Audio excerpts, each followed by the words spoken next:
Абу Билал, валейкум ассалам, Аллах рису. Тоже добро пожаловать. И амин ya Allah. Allah azit bol dulce masera dokkenti da boylavay. Allah azit bol dulce. Виктория, валейкум ассалам. Ну да, Хасан, численность их была около, мы говорим 850, 877, ну около 900 воинов, которые вошли в город. А потом уже к ним присоединились и те отряды, которые уже находились в Грозном. Там было много отрядов, маленьких таких отрядов. Вот. А также переходили на нашу сторону. Та самая милиция, которая работала на оккупантов. Были случаи, когда даже сами оккупанты переходили на нашу сторону и воевали против российских войск оккупантов.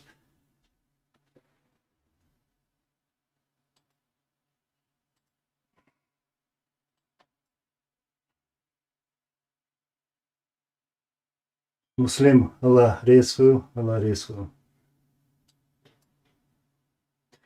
Так, Рамазан Фейзулаев. Я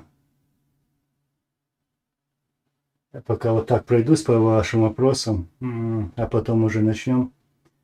Рамазан Файзулаев, 6 августа, да, 6 августа 1996 года. Зачитаю. Когда в Грозный обратно вошли?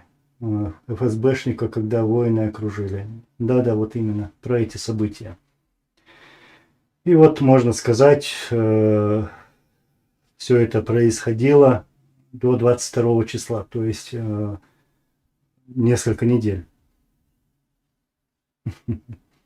Исам Мусаев, валейкум салам, Ларису. Ну, как говорится, сегодня праздник Исам Мусаев, поэтому приходится классно выглядеть. Вот. Скажем так, официальный наряд, да? Так, по чуть-чуть собираемся.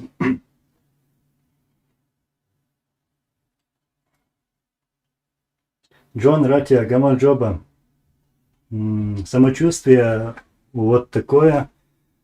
Конечно, скучаю. Я очень люблю Кавказ, очень привязан, конечно же, будучи гражданином Кавказа.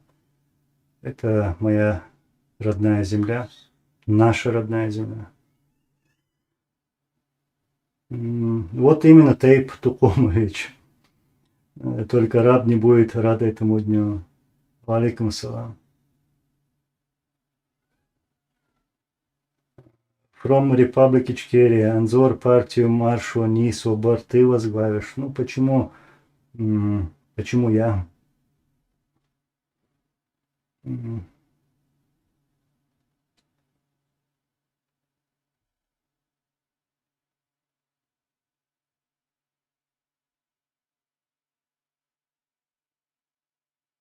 Иса Исаев, валейкум салам, брат.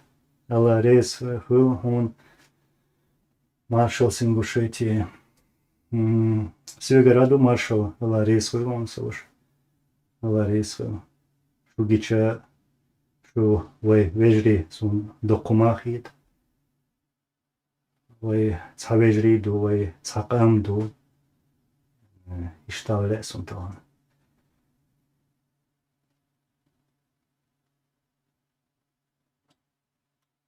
Анзорино, да, я помню фильм «Храброе сердце». 3 раза в день крутили. Вот именно, именно в те года он вышел, этот фильм. Такой патриотический фильм и поднимал вот так, скажем, дух. Вот. Леди 1974. Делер Маршал Ху. Цветет. Сегодня день такой. Сегодня праздник. Так.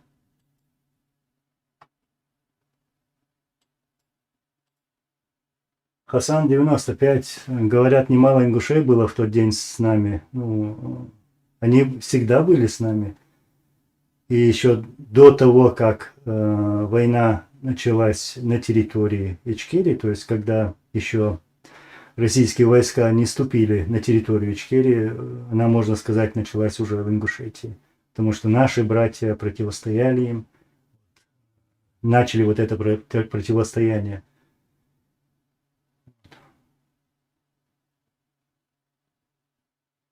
Валикум ассалам, секрет Трампетер. Делер Машалхы, валикум салам. Я тоже поздравляю тебя, а также всех других наших братьев и сестер с этим днем, с Днем Победы.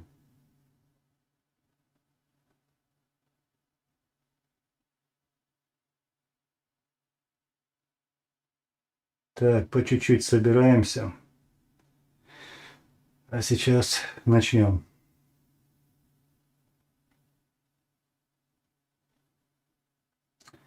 Бисмиллахир-рахманир-рахим. Ассаламу алейкум ва рахматуллахи ва баракатуху. Я хочу поприветствовать вас всех, братья и сестры. И вот сегодня я должен был обязательно выйти в прямой эфир, пообщаться с вами, поговорить об этой знаменательной дате, 6 августа, скажем, День Победы в нашей истории, в истории противостояния чеченского народа против российских оккупантов.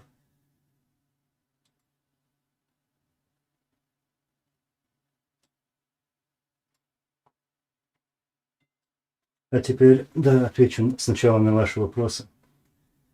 Так, секрет Трампа это Петр. Анзор, много ли участвовало в войне тюрков, добровольцев, татар, кумыков, балкарцев, тюрков, казахов? Ну, я могу с уверенностью сказать, что их, да, действительно было много тюркоязычных. Там были с бывших советских республик, а также турков. Турки были во время Первой войны, во время Второй войны, за что мы им всем благодарны.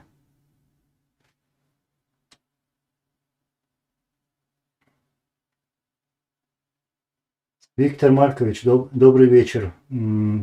С праздником вас. Спасибо большое. Вы находитесь в Европе, освещаете историю чеченского народа, видео также на английском языке. Да, вот я на английском языке пытаюсь это делать, потому что это огромная работа. Но в первую очередь, вот как вы знаете, как вы видите, я это делаю на русском языке. Вот. И буду продолжать освещать эти события, потому что я считаю это очень важно, чтобы люди знали, люди помнили, смотрели и передавались эти видеофильмы, например. Это очень важно.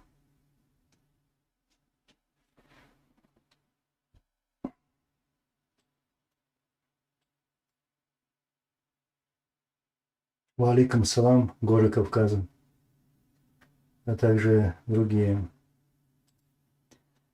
Кстати, сегодня я узнал, что человек, скажем так, назовем его, убивший Мамихана Умарова в Вене, в Австрии, сегодня получил пожизненный срок. Вот. И совпало с этой датой, 6 августа, о дне, о котором мы говорим сейчас. И насчет этого случая, этого убийства, вы все это хорошо знаете. Просто хочется добавить, что я думаю, что он заслуженно это, получил пожизненный срок и просто не понимаю таких людей, которые за деньги идут на такие преступления. И потом хотят принести эти деньги себе домой, своим семьям, раздать, купить что-то. Вот. И хорошо, что вот все эти случаи, события в Германии, в Австрии несколько раз, вот, местная полиция смогла поймать этих людей, вот, как мы видим, осудить и дать им этот срок.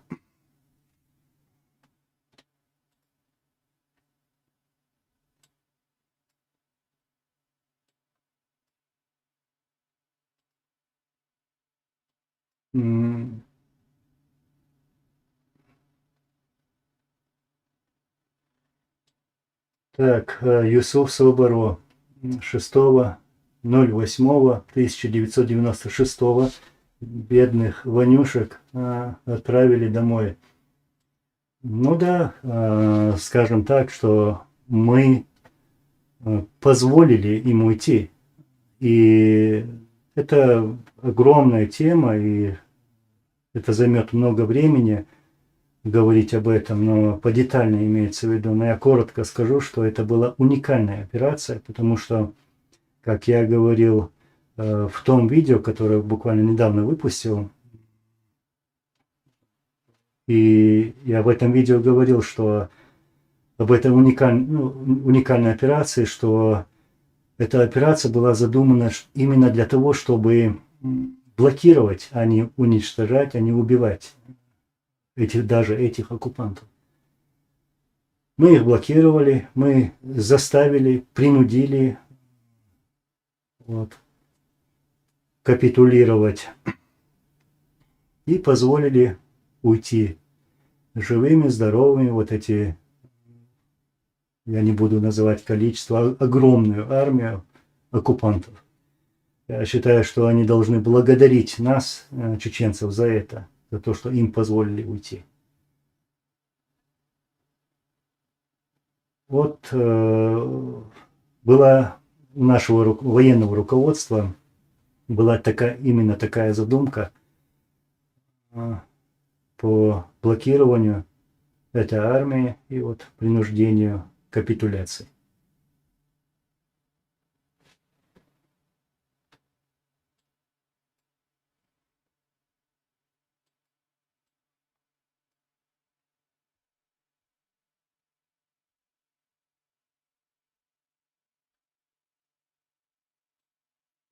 Карфаген. Я знаю, сейчас многие будут задавать этот вопрос, но я тебе отвечу. Просто имена не буду называть. Анзор, если можно, прокомментируй, пожалуйста, высказывания на канале Адет. Я до появления этих видео на канале Адет видел на Фейсбуке, скажем так. И я никак не хочу комментировать, как бы мягче сказать, морально отсталых людей. Для этого я чеченец, и мое вот это чеченское нохчала не позволяет мне говорить о женщинах, ну вы сами знаете. И поэтому я вот комментировать все это не буду. Для этого есть родственники, если есть, они должны заниматься этим вопросом. Поэтому я об этом говорить вообще не хочу.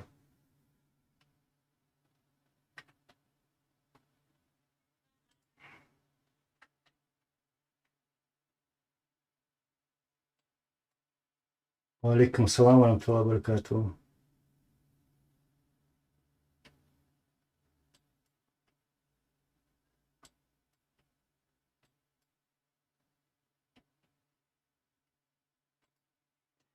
Иса Мусаев, так, очень хороший вопрос. Очень хороший вопрос. Лебедь. Сейчас скажу. Секундочку. Сначала зачитаю. Анзор, лебедь-миротворец, какого роль Лебедь, какова роль Лебедя? Российский генералитет обвиняли его в том, что он украл победу. Русские нацики обвиняют его в предательстве. Как его оценивала чеченская сторона в то время? Если я сейчас найду, я быстро постараюсь.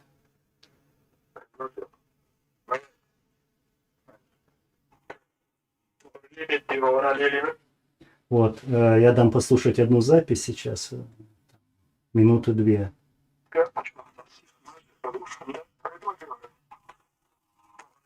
Ради участвовал в всех матчах, был ушкомдателем. Он хотел любой ценой прийти к власти. Сначала он прикинулся по мешките тогда, он сега был душьято свое окружение ардовчина. И за Лебедин операция. Это делал за спиной Поликовских, за спиной Тихомиров. Сам оставался в стороне. Но нога Сантига, там узкие филиари, возьми таких филиари, что он на белом коне вошел бы сюда. Когда это не получилось, мы взяли город, вот тогда он прикинулся миротворцем. И он был. Кстати, был вопрос. Я надеюсь, что слышимость была нормальной с телефона. Так. Массо высота года, Лавыш, Карфаген.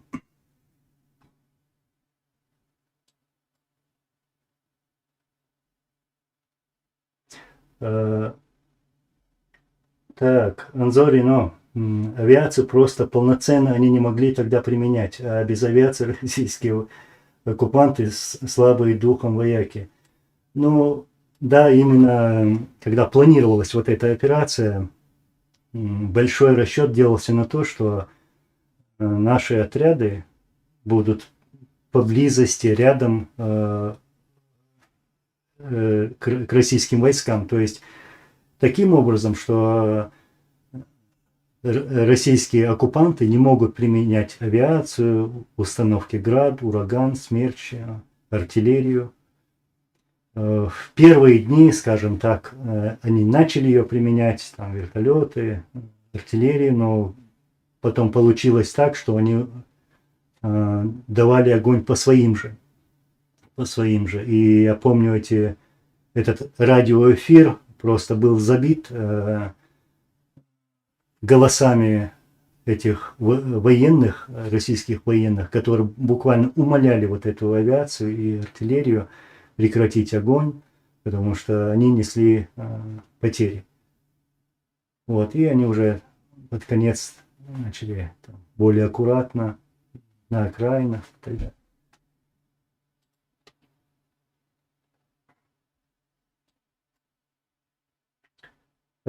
Тоже интересный вопрос. Ичкерия.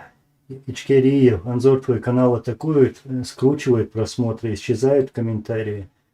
Ну, не только скручивают, исчезают комментарии и так далее. Я так подробно скажу, потому что некоторые жалуются, что комментарии кто-то удаляет. Нет, не удаляет, потому что YouTube сам блокирует комментарии там, если появляются какие-то слова, потому что все это проходит через фильтр YouTube. Вот. Следующее, насчет просмотров. Есть такое, да. И, кстати, есть сброс, скажем так, подписчиков. Вот каждый день там я замечаю, что стирается, скажем так, 20 подписчиков, 30, бывает 50. То кто атакует? Атакует Роском позор или Назор. Короче говоря, они там были жалобы. Я все это обжаловал и все такое, и выигрывал эти жалобы.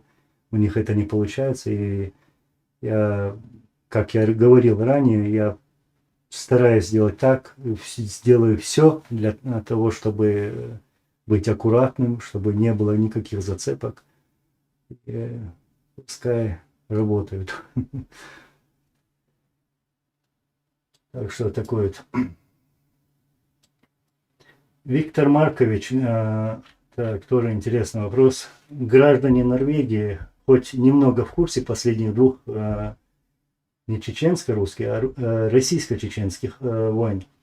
Какое отношение к этим событиям в обществе? Ну, если там при норвежцах мы заговорим про вот эти события, про войны, то они проинформированы, они читают в интернете, они читают газеты, они интересуются информацией, я это замечаю, и знают об этих событиях, и знают, и что... Сейчас, секунду, сейчас соединение у меня пропало. И вот, что и Россия сегодня поставила туда свой диктаторский режим, который угнетает чеченский народ. То есть норвежцы знают об этом.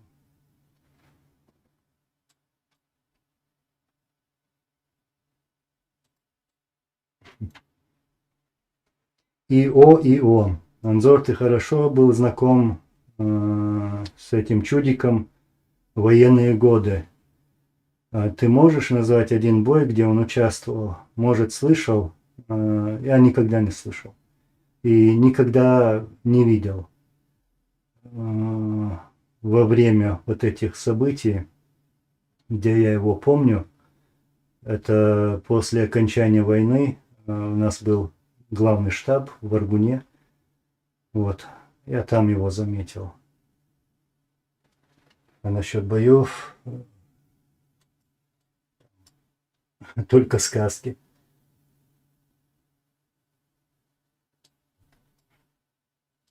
Коянис Каци. Анзор в войне 08.08.2008 тоже сыграла роль авиации .У, то есть ракета Земля-Земля. Стали бомбить мирные города. Так оно и было и во время Первой российско-чеченской войны, и во время Второй российско-чеченской войны Россия активно применяла ракеты Земля-Земля, .У, СКАД и другие, а также, как мы знаем, Град, Ураган, Смерч, артиллерию и авиацию с применением различных боеприпасов, бомб, запрещенных Женевскими конвенциями, кассетные бомбы, с другими начинками, зажигательные. То есть все применялось. Виктория, даже если вы вынуждены жить вдали от Кавказа, вы все равно свободны, потому что это внутреннее состояние. Вы пример для всех народов. Где бы мы ни были, где бы мы ни жили, мы остаемся быть теми, кем мы являемся, то есть чеченцами. Наши традиции, наш язык, наша религия. Вот. И не забываем про вот эти события, историю, из-за чего, из-за каких событий оказались здесь люди. То есть, можно сказать, половина количества нашего народа. Но это не забываем.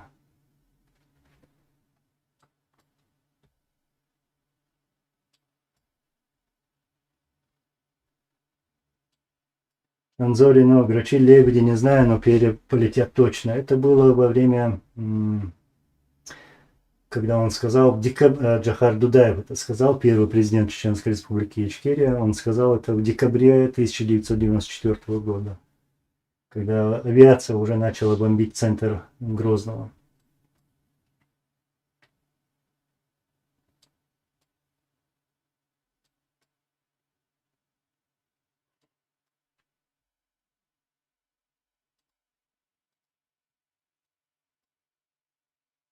ИО. Анзор, расскажи подробнее про отношения вашего отца с Гилаевым во время боев за Комсомольское. Гилаев действовал автономно и дальше, по-моему. Аллах Азат Побалдар Гилаев, я его знал лично и до Первой войны. Вот. Я могу сказать только лишь хорошее про него. События в Комсомольске, выход из Грозного, это было нашей ошибкой. Но сейчас я об этом говорить не хочу. Тут на этом канале есть несколько видео про эти события. То есть мнение нашего президента, где он сам высказывался про эти события.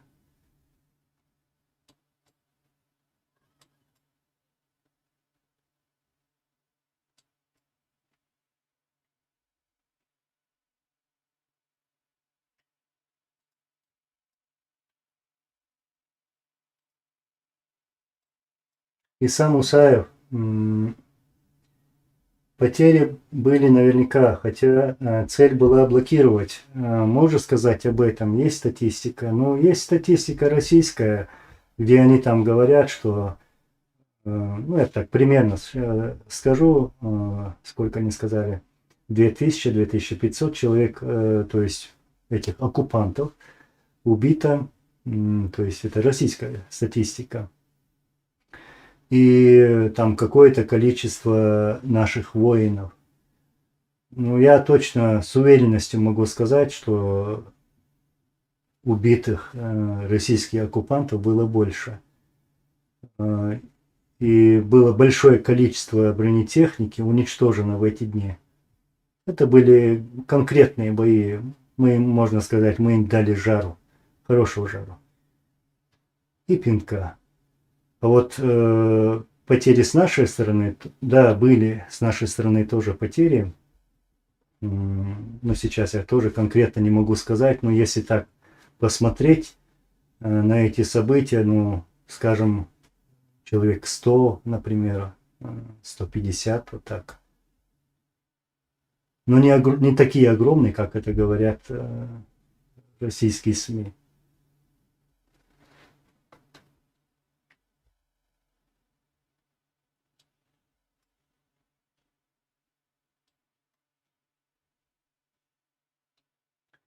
Тарих, валикум салам. А вот мне интересно, Адам Делимханов участвовал в операции 6 августа.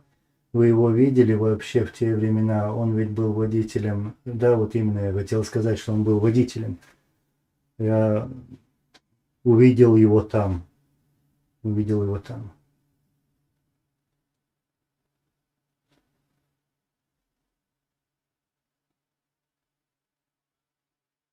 Кайрат Киандик, валикум салам, брат. Можешь рассказать про братьев Абдрахановых, Заурбека и Ибрагима? Они долго воевали.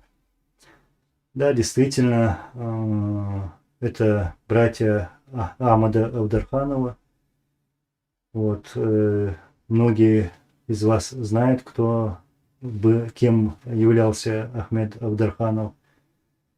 А также его братья Заурбек, Ибрагим. Все они пали в этом бою, воюя против оккупантов. И тут на этом канале очень много видео про этих братьев. Я их знал лично, и просто у меня очень много про них, конечно, рассказать. Про их операции, как они, например, вошли в село Хосиюрт, если вы читали про это. И там тоже дали жару в этом селе. Так что они боялись передвигаться в этом селе. Вот воевали до конца. Воевали до конца.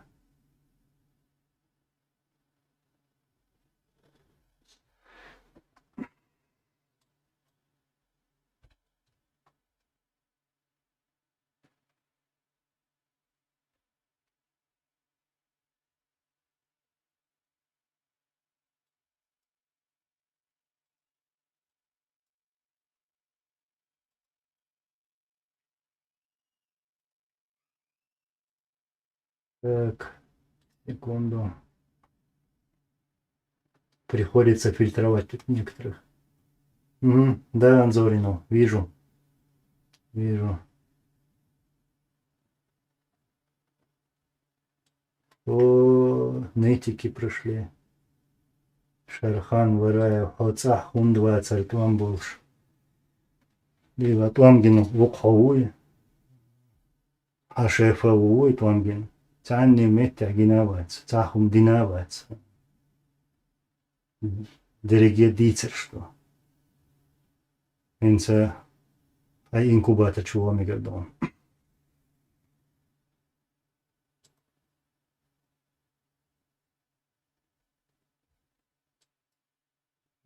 Да, живые отправили.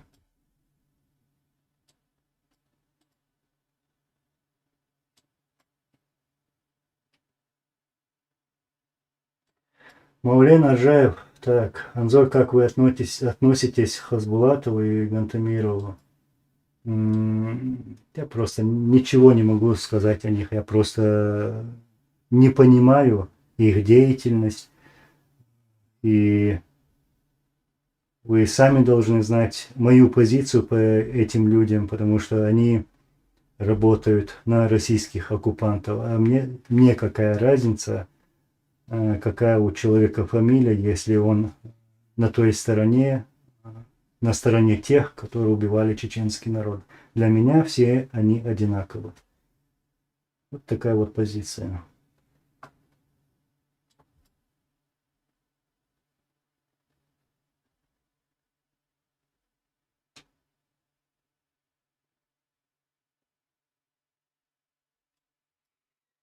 Артем Недосенко. Сейчас зачитаем. А это правда, что чеченцы, взяв в окружение Грозный, потом попали сами в окружение, и Лебедь не позволил победить? Сейчас отвечу. Наши отряды, вот я добавлю некоторые моменты недосказанные. Наши отряды вошли в город и блокировали блокпосты, базы, их так называемые административные здания, комендатуры, ФСБ и так далее. И дороги были заминированы. Все дороги были заминированы. То есть они не могли передвигаться. Потом Пуликовский, чтобы выделиться, он действительно блокировал Грозный и поставил ультиматум, что вот мирному населению, там действительно находились мирные жители. То есть он сказал, что чтобы в течение 48 часов вот эти мирные жители вышли из города. И затем он начинает наносить мощнейшие удары всеми имеющимися средствами. То есть это авиация, бомбы, ракеты, всем, то есть уничтожить город полностью. Вот. Но Пуликовский прекрасно знал, что у нас есть незадействованные силы, потому что наше командование задействовало не все силы, то есть были еще резервы.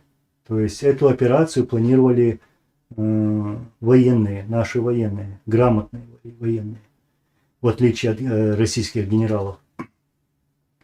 А то, что Лебедь сделал, Лебедь, он хотел выделиться так же, как и Пуликовский, но здесь Лебедь хотел выделиться тем, что он становится миротворцем, и потом народ его поддержит, российский народ, и он станет президентом России. То есть он этого хотел. Ему было безразлично, умрут, не умрут там чеченцы или русские, ему было это без разницы. Вот.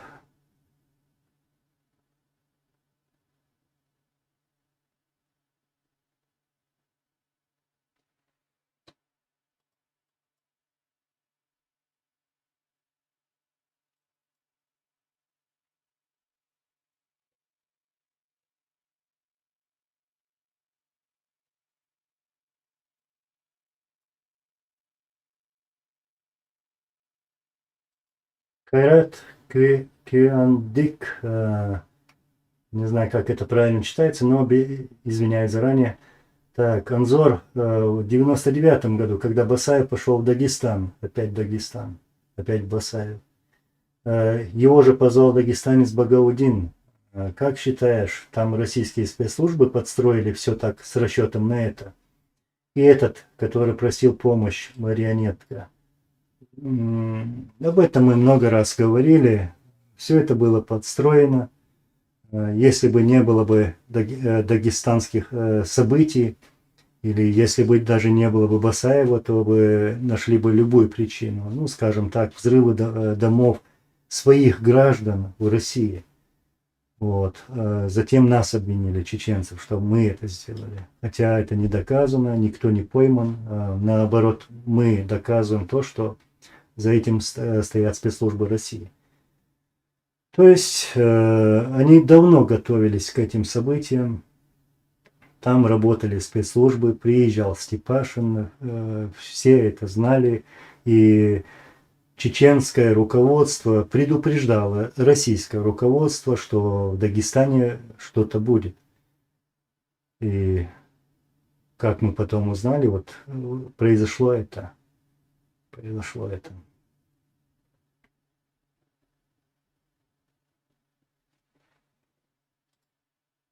Но там еще один момент, что если бы российское руководство или там российские военные хотели бы там уничтожить вот эти отряды, они бы, что в первую очередь встали бы на границе с Чеченской республикой Ичкерии, что они не сделали. Наоборот, выпустили эти отряды, то есть дали как бы коридор, понимаете? И потом заявили, что вот чеченские отряды прорвались и ушли в Чечню, чтобы зайти туда, на нашу чеченскую территорию, начать вторую войну. То есть все это было задумано. Так, сейчас, секунду.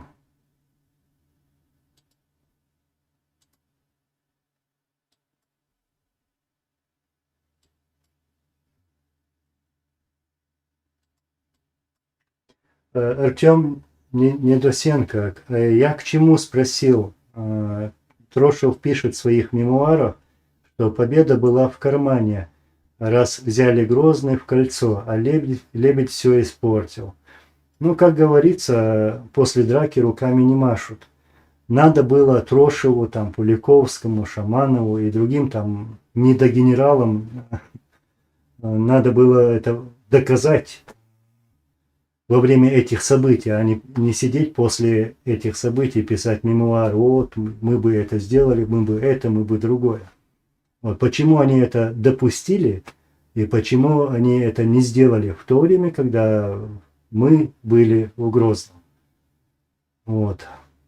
Потом Лебедь предатель, потом Лебедь пришел. Для меня что Лебедь, что Щука, Рак, Трошев, Пуликовский, все это одно и то же. Все это одно и то же.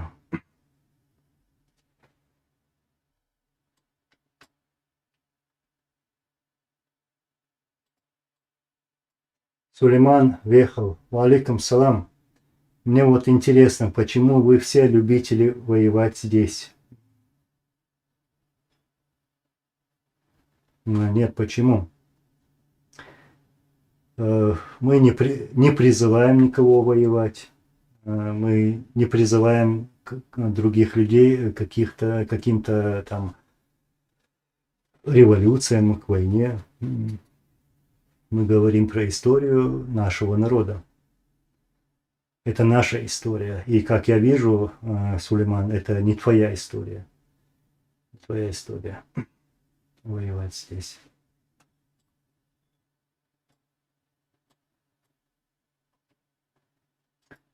Байсангур, как я не хочу сейчас просто называть эту фамилию. Анзор, в Первую войну и межвоенный период никаких подозрений не было насчет истинного лица Кадырова Ахмата. Возможно, были подозрения, да, были подозрения. Его вызвали в парламент, где он там заявил, что да, действительно, когда он учился в Бухаре, ему пришлось подписать документы, что он будет работать на КГБ. Вот. И в то время все его как бы простили. Все его простили. Вот что было.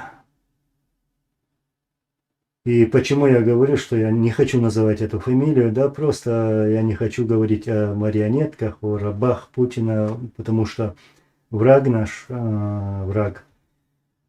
убийца, виновник находится в Кремле. Вот там решает, вот там планирует, когда начинать войну против чеченцев, какие провокации проводить на территории чеченской земли, какие провокации проводить в Европе, даже вот среди чеченских беженцев, потому что они стоят за этим, а это лишь как бы куклы.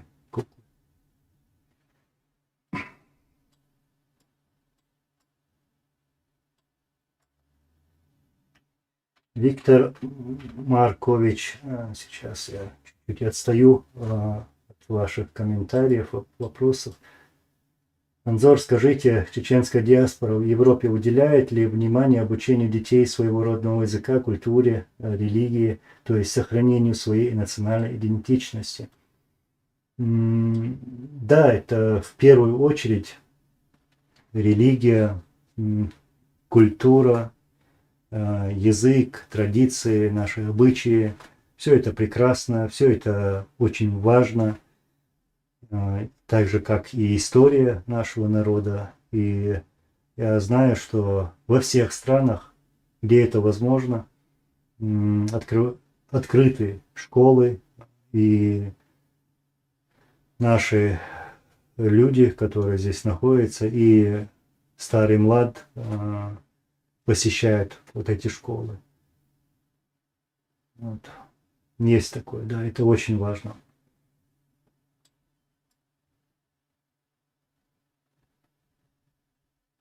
Денис Чекмачев. Так, добрый вечер. Есть ли у вас видеоматериалы августовских событий 96-го? Будете ли публиковать? Заранее спасибо. Спасибо за вопрос, Денис. Да, есть материалы. Я обязательно опубликую то, что есть, то, что в хорошем качестве. Вот, обязательно это сделаю. Но в своих материалах я сейчас в последнее время стараюсь анализировать эти события, скажем так, создавать эти документы для людей, для всех людей, не только чеченцев, также для потомков, чтобы они изучали из этих документов, из этого материала, вот что происходило тогда, почему это происходило, кто стоял за этим, кто виновник. Потому что идет по сегодняшний день Россия ведет информационную войну. Вот что опасно. Вот что опасно. Когда-то мы столкнулись с этим. То есть всегда, можно сказать, потому что даже во время депортации нашего народа вместе с другими народами, до того, как нас депортировать, в первую очередь они уничтожили нашу историю. Это записи, это документы, это книги, все сожгли во всех населенных пунктах. А сейчас мы не позволим это сделать. Другое время, другой век, другие вот, технологии, новые технологии.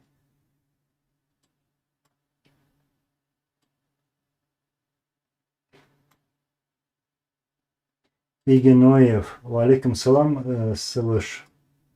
Ты написал книгу, я слышал, да? И можно ли эту книгу перевести на турецкий язык? Я говорил ранее про эту книгу, сейчас она у меня нет ее рядом, я показал бы ее, раньше тоже показывал. Она получилась у меня более сжатой, и сейчас я-то давно начал уже вторую книгу, более такую пытаюсь добавить туда больше материала. И поэтому это занимает время, потому что надо заниматься и этим, то есть видеоматериалами, как я говорил, этими видеодокументами, анализом этих событий. И это все занимает время. Вот. Но обязательно напишу книгу и переведем на турецкий язык, что очень важно, и на другие языки.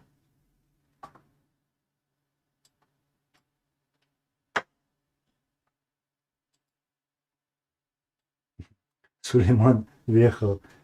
А почему же тогда вы все это здесь обсуждаете? А потому что, чтобы у вас такие вопросы возникали там у вас. Вот. Потому что это наша история, а не ваша история. Ваша история работа на Путина, на убийцу чеченского народа.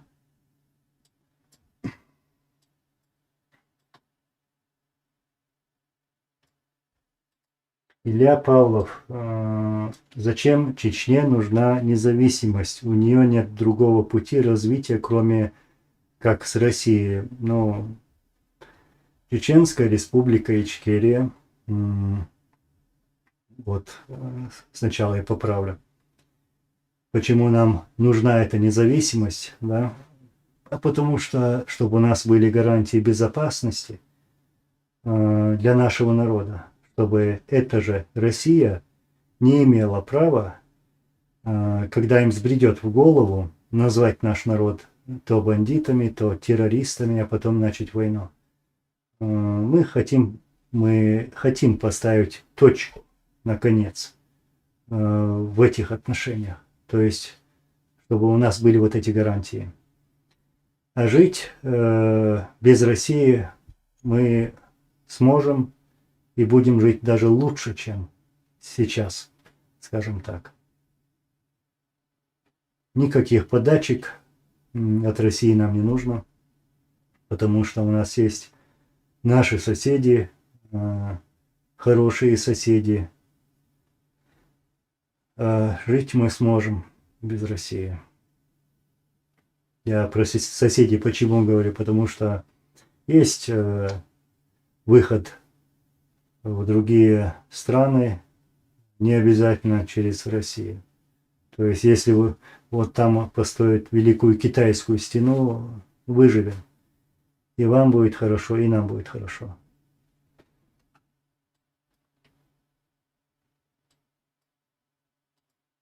Но, Наим, Анзор, как думаешь, в ближайшее будущее возможен ли распад России? Я, как говорили наши лидеры, считаю и уверен, что Путин добивает Россию. Сегодня с Россией считается не так, как считали с ней раньше. То есть она где-то на каком-то 10-м, 20-м, 30-м месте. Не считается с ней как с великой державой. Вот, да, он единственное, вот, проблема в том, что у этой России есть ядерный запас, арсенал, который, скажем так, сохранился.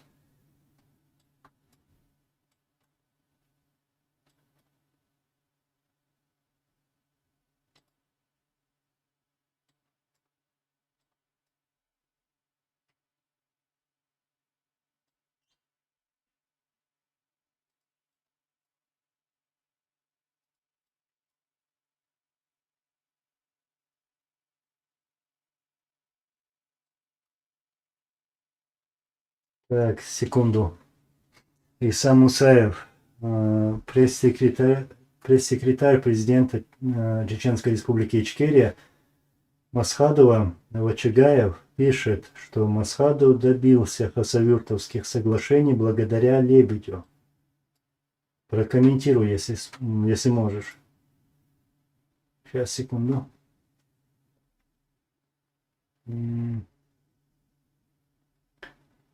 Хасавюртовских соглашений мы добились не благодаря Лебедю, благодаря той операции, которую мы провели в Грозном, то есть сегодня, 6 августа, когда мы смогли собраться в один кулак и дать этим кулаком хорошенько, а потом пинком. Вот. И именно после этого заговорили о Хасавюрте, что надо встречаться, что нужно встречаться, что армия у них не готова к таким боевым действиям, к войне. Вот.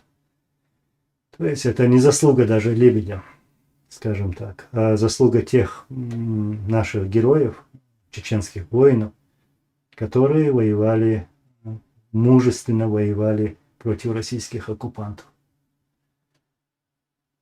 Вот так, коротко.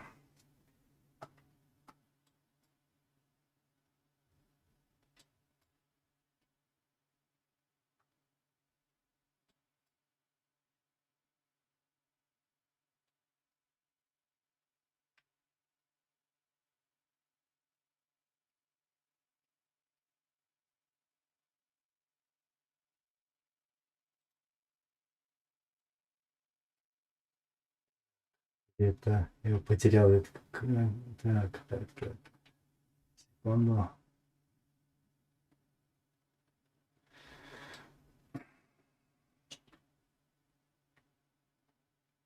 Валейкум ассалам. Таулу.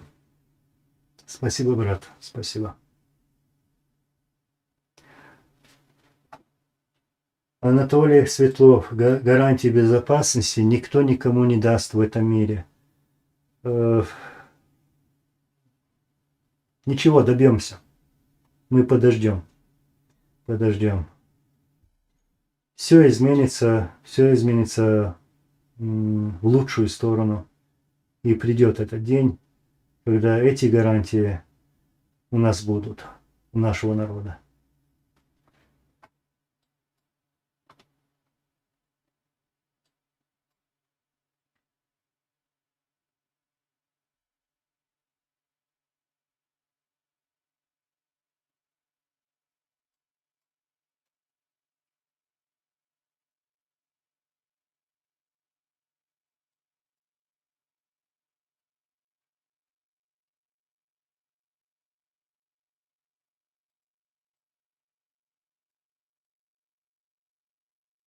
Максим Шмелев. Анзор, как думаете, Россия вторгнется в Афганистан таким же методом, как было в Чечне, Чеченской республике Ичкерия, в 1999 году?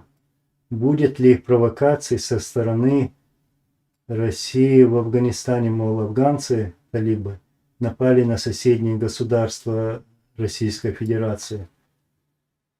Но я в это особо не верю, потому что сегодня Россия не в состоянии вести какие-то войны. Да, они там еле как-то пытаются воевать в Украине, посылают свои бомбардировщики бомбить мирных граждан в Сирии. Но вести такую большую войну, я считаю, что для России это невыгодно, и она не в состоянии сделать это.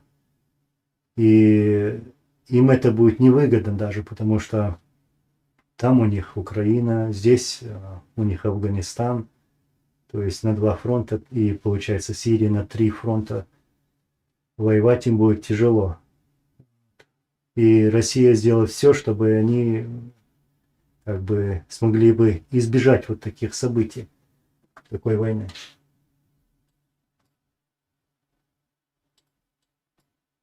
Ну, я не говорю, если вдруг какие-то там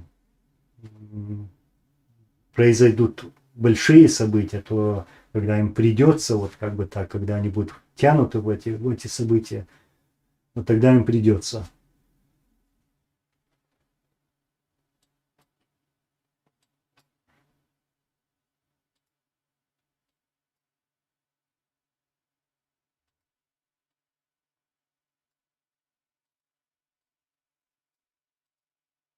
Исан Мусаев, Лебедь, да, я зачитаю, Лебедь стал исторической персоной в тот период и, приняв на себя весь удар, сделал то, что должна была сделать Москва еще в 91 году.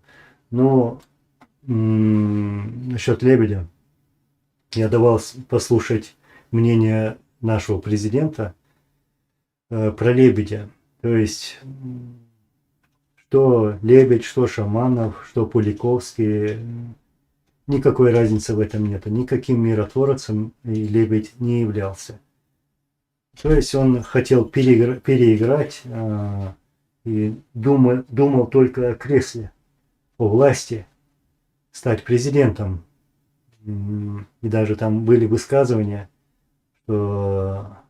где якобы, что Лебедь говорил, вот этот больной Ельцин скоро умрет, его надо как бы заменить.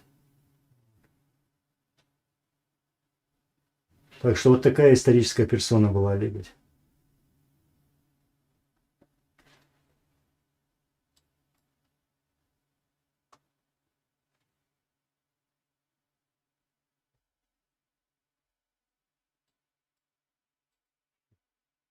Виктор Маркович. Самые лучшие гарантии безопасности страны – это наличие своего ядерного оружия или вхождение в военный блок НАТО. Доказано на примере с Украиной, да?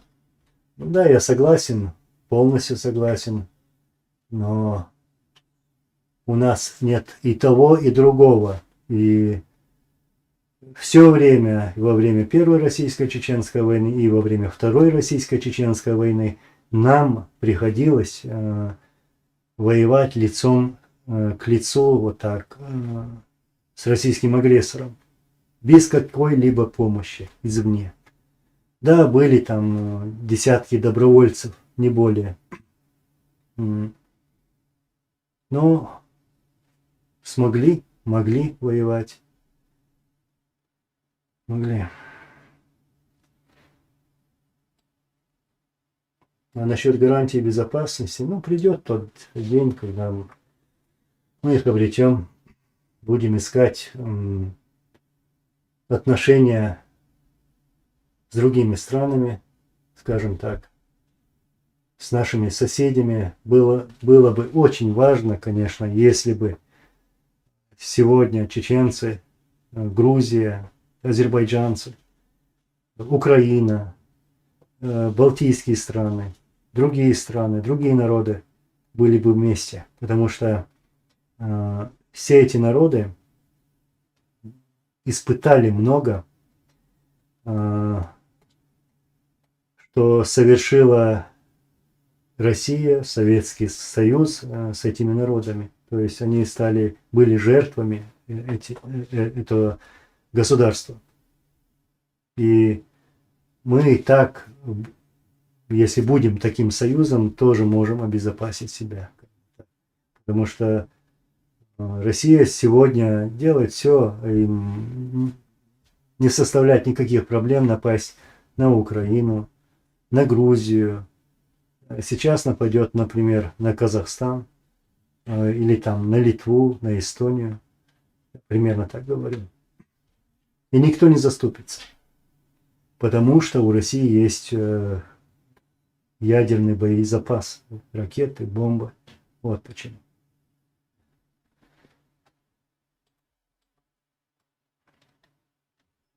Алмаз Джапарбекова. Алейкум салам, брат.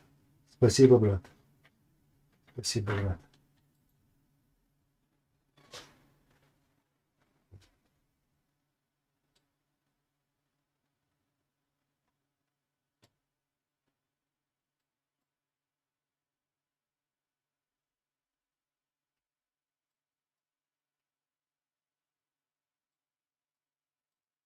Казах, алейкум салам. Как ты думаешь, Россия обратит взор на Казахстан? Ведь у нас много русских, и политики постоянно предъявляют претензии к нашим территориям. Я считаю, что да, они хотят разыграть эту карту, и я думаю, они разыграют эту карту, когда им будет это выгодно. То есть надо быть казахом, надо быть начеку, скажем так. я вижу, что у вас есть это единство, и никогда нельзя его терять. Вот, и если оно будет еще больше, то ни Россия, никто не посмеет посягать на какие-то территории Казахстана. Дай Аллах вам мира и избежать этих провокаций со стороны России или там других стран. Иншаллах, все будет хорошо.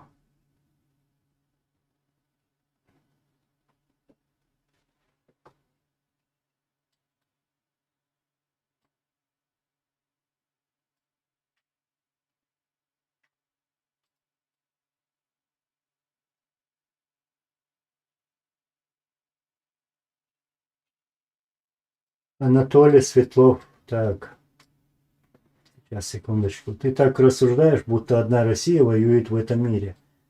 Америка беспредельничает сейчас. Европа ранее кромсала и крошила друг друга. Еще совсем недавно, кстати, но ты почему-то об этом молчишь. Ну, потому что мы говорим про Россию. Поэтому, да, я знаю, я в курсе, что Англия, скажем так, Франция тоже когда-то оккупировала какие-то страны, там, Америка. Я очень хорошо знаком с историей. Но я сегодня говорю про Россию. Вот почему я говорю про эти все события. Потому что это мой сосед, неадекватный сосед. Неадекватный сосед.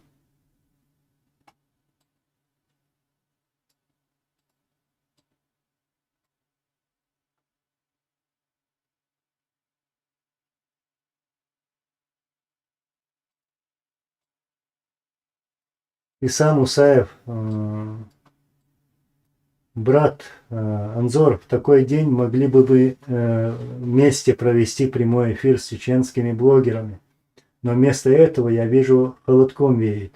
В чем причина? Ну, как говорится, я двумя руками за, чтобы не только провести такой эфир, но также и работать вместе. Если у нас цель одна, если мы работаем для общей истории, истории чеченского народа, ради правды, вот, для нашего народа, то я готов на это. Работать вместе с нашими блогерами. И несколько раз призывал даже. Призывал. Вот тогда это будет бесценно.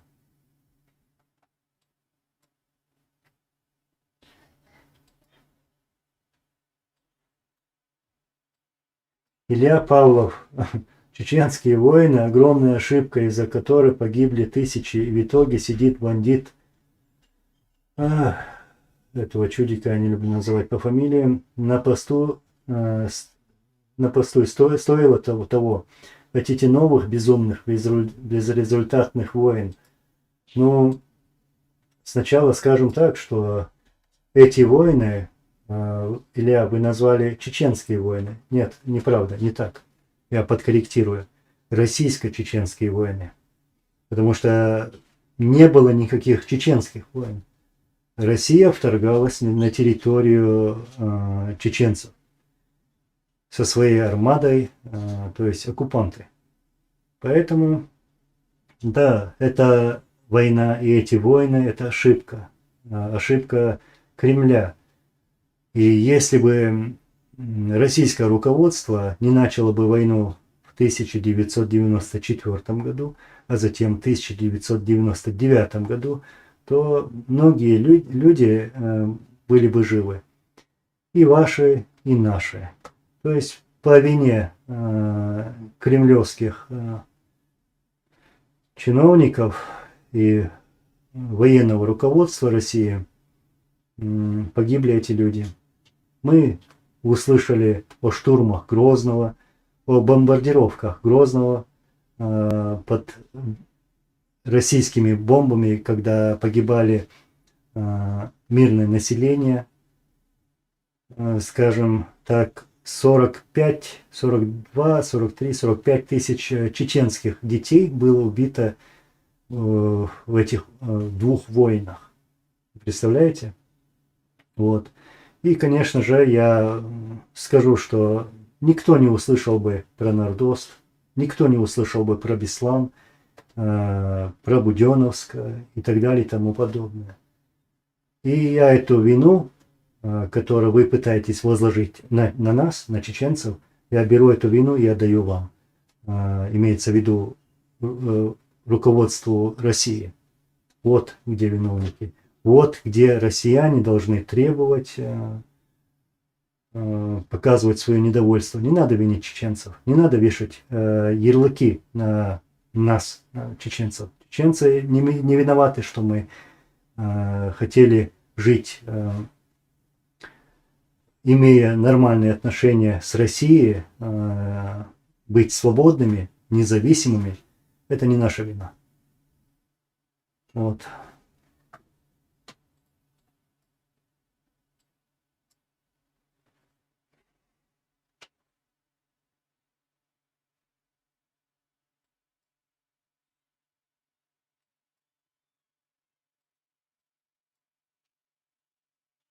Так.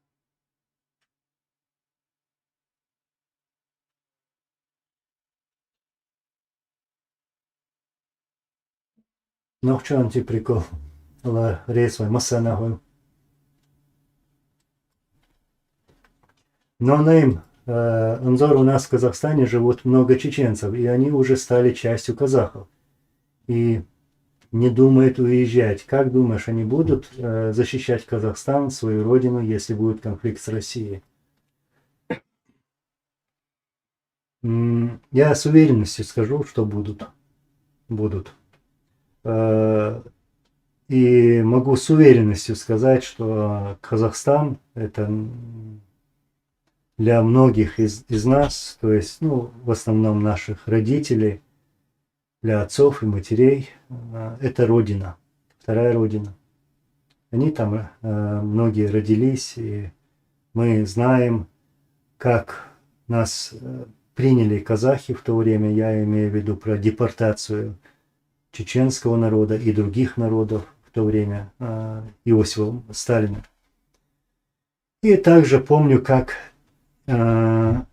Советский Союз в то время пытался спровоцировать нас, чеченцев, которые ехали туда, которых депортировали, и казахов. То есть казахам там внушали, говорили, вот там головорезы, живодеры едут к вам. Вот. Мы братья. И дай Аллах, чтобы у вас был мир, чтобы эта неадекватная Россия не смогла совершить что-либо на территории государства Казахстан. Иншаллах, все будет хорошо. Чеченцы с вами.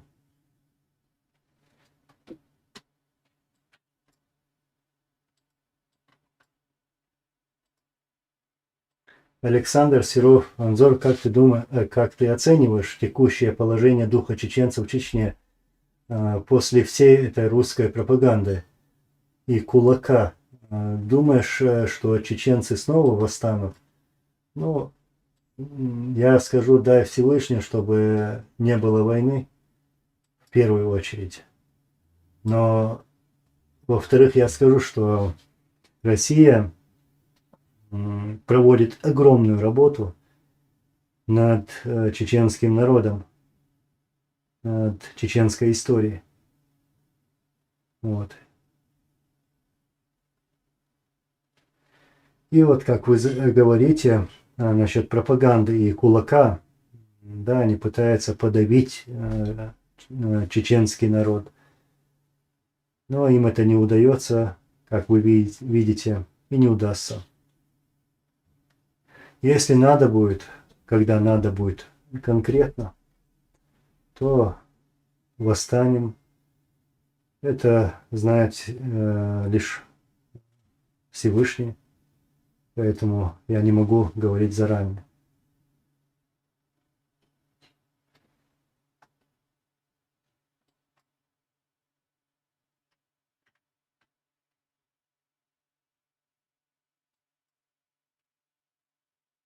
Валикум ассалам вараматуллахи баракатуху. Я заранее извиняюсь, если я где-то как-то пропустил чей-либо вопрос.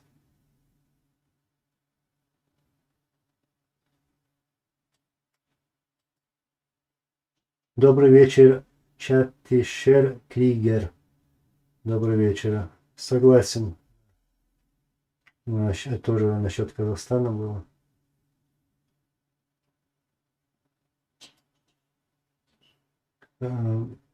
Анзор, это правда, что чеченские боевики вместе с талибанами воюют? Я не знаю, я не в курсе. Не знаю.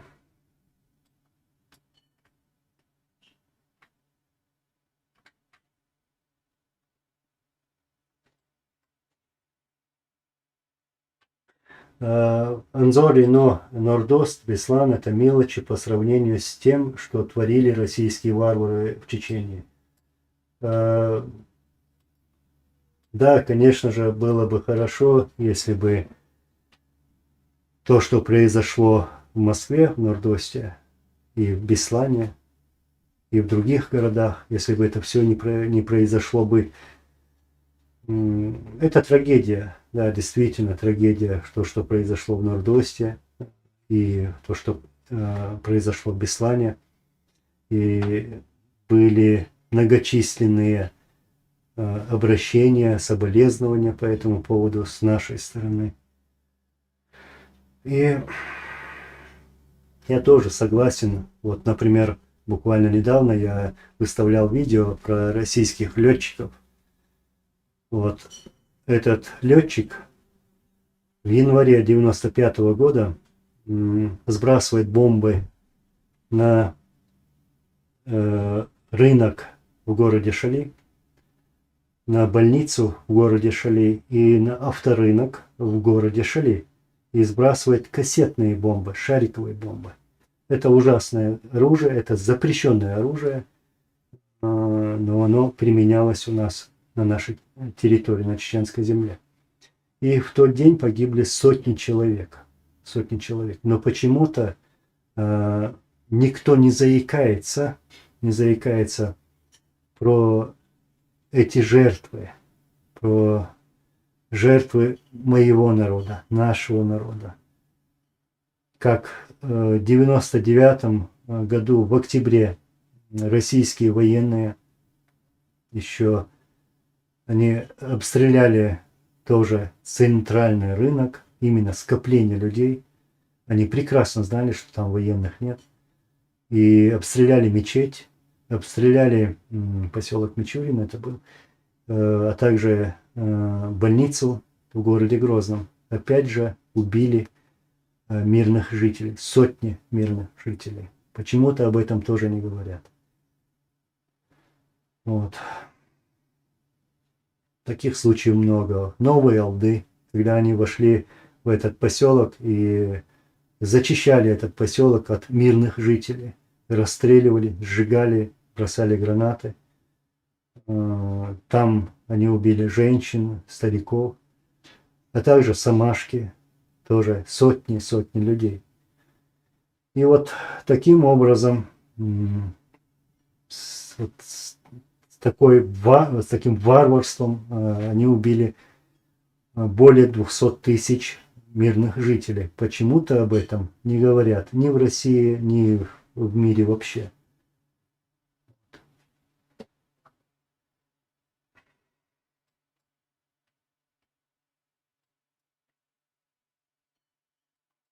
Да, все это больно говорить, больно вспоминать вот это все.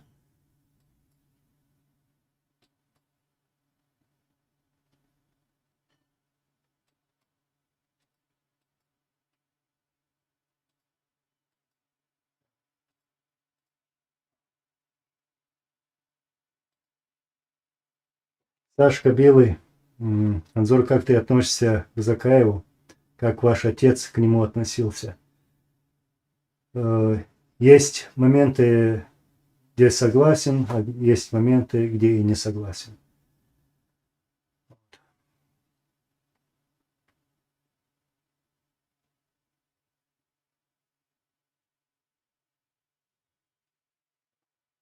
Секунду, секунду.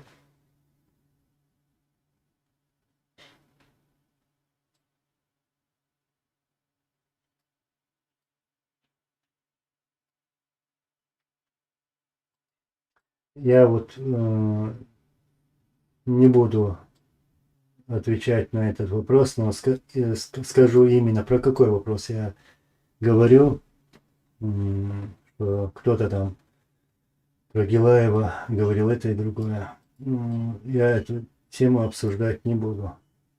Не буду. Гилаев погиб.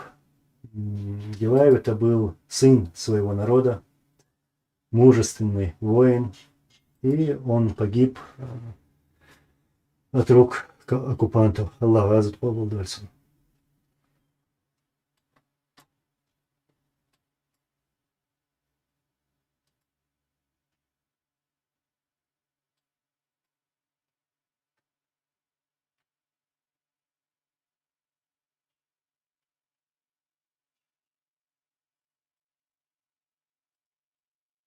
Джахар Дудаев, чего, да, вот именно, чего только они не применяли у нас, сколько людей пострадало от военного арсенала России.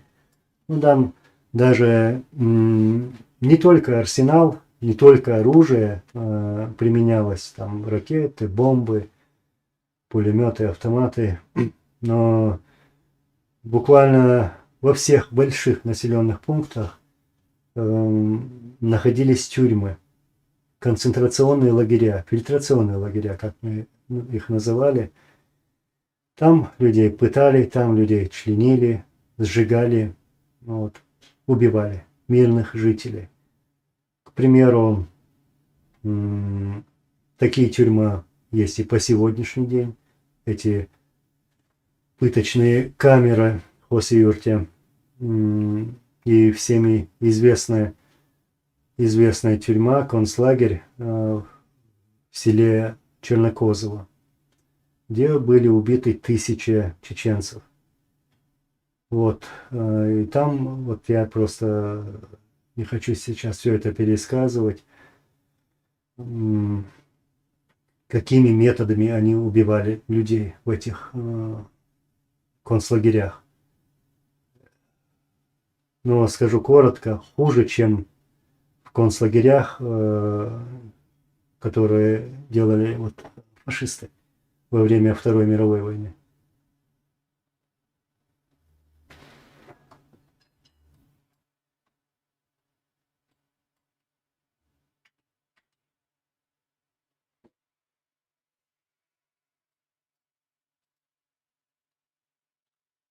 Виктор Маркович Анзор, каково ваше мнение насчет усиливающейся Турции и Эрдогана?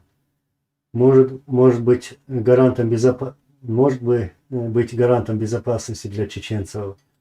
Мог бы быть.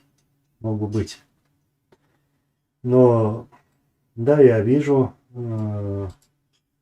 события в Турции и усиление, как усиливается Турция.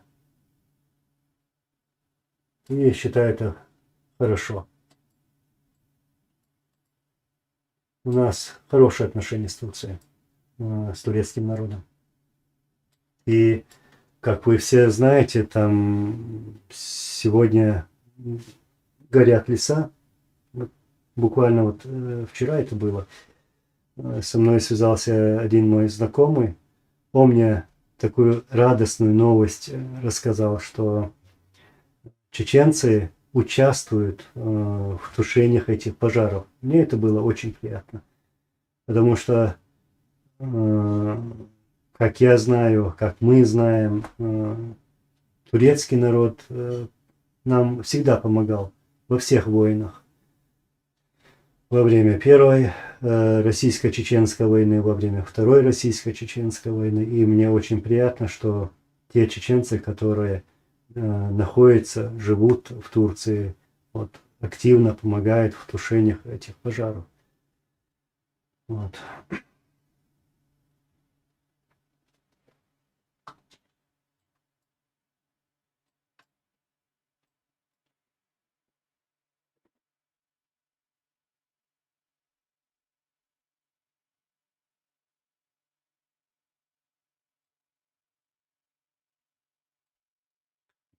Исам Мусаев. Или мы сгорим вместе с Россией дотла, но вместе с нами сгорит и Россия. Или мы вместе будем, так, сейчас я дочитаю, выходить из этого положения, которое навязала Россия. Середины между нами нет. Джохар Дудаев. Да, действительно, наш первый президент Джохар Дудаев говорил эти слова. Имелось в виду, что пора выходить из того, чего мы имеем, а не вести вот постоянно эти войны, поставить точку, наконец-то, и решить этот конфликт, скажем так. Или горим вместе.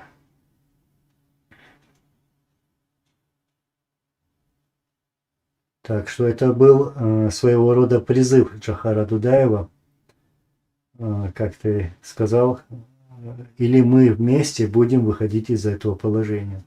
То есть Джохар Дудаев имел в виду, давайте решим этот вопрос. Я знаю, было много попыток нашего президента Джохара Дудаева, а потом других президентов, которые призывали Россию к миру. Но в России всегда думали о войне, оккупировать, разбомбить, уничтожить, стереть с лица земли. Вот о чем думали в Кремле.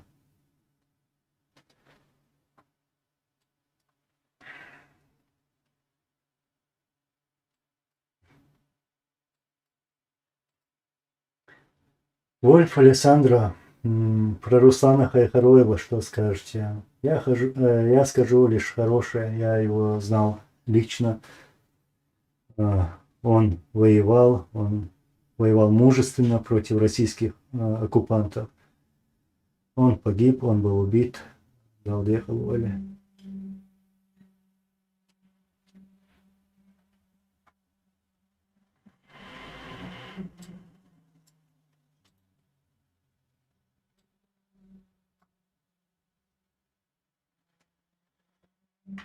Так.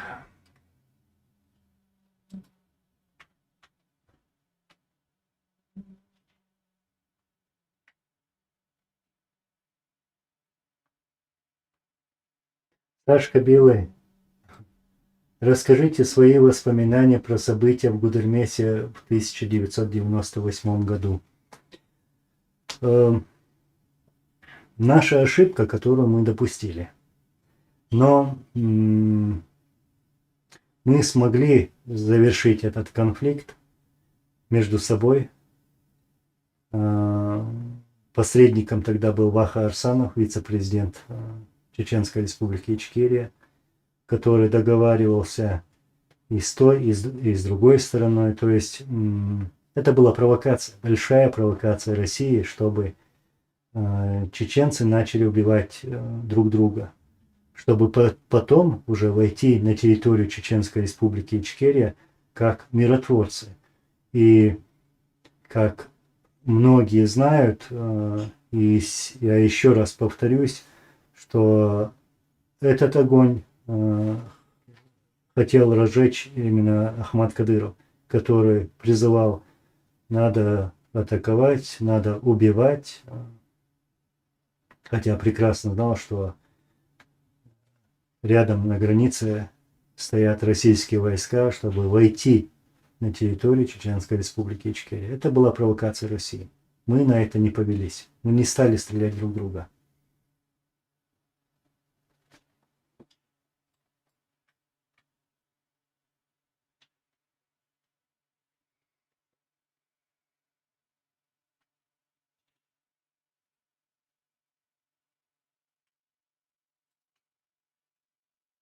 И сам Муса, ты еще раз добавил этот комментарий.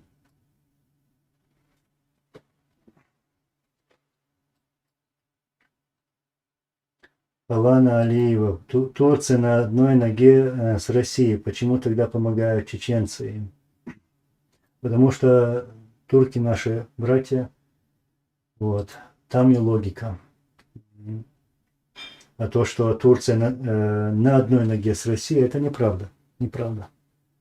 Это такая политика, это дипломатия. Все страны заигрывают друг с другом. Хотя все прекрасно друг друга знают.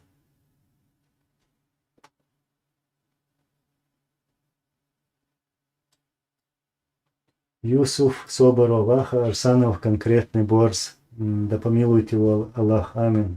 Аллах Азут Хобов Дольсон. Да, вот именно. Это был мужественный человек. Я сейчас про вице-президента Чеченской Республики Ичкерия, про Аллаху Арсанова, который был убит вместе со своим сыном российскими халуями. Им не удалось сломить этого человека даже под дулом оружия, автомата. Лады халули.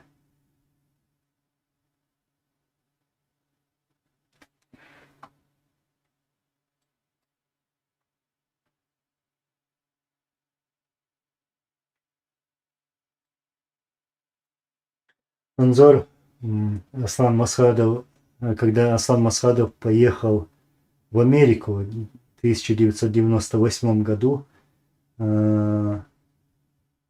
что он сделал, что он делал там? Ну, он был, я сейчас скажу правильно, участвовал на исламской конференции, выступал там. Тут даже на ютубе есть видео его выступления. И был почетным гостем. И даже, как это правильно сказать, был председателем этой исламской конференции почетной. И были, ну, я в то время находился рядом с ним, с отцом, с президентом нашим. Я помню, многие эти встречи, он ездил туда 2 раза, в Америку, с разными политиками, с политиками разных стран. И им было интересно, в первую очередь, им было интересно видеть человека, который руководил этой операцией, который заставил российскую армию капитулировать. Вот с таким малочисленным отрядом, скажем так, около 900 воинов. Это тоже было.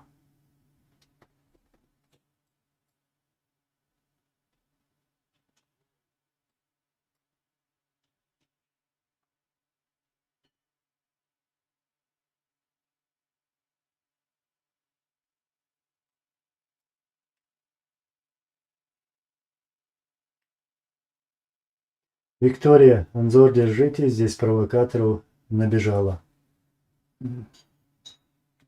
Я их на расстоянии чувствую. Че, Алла, рейсхуил?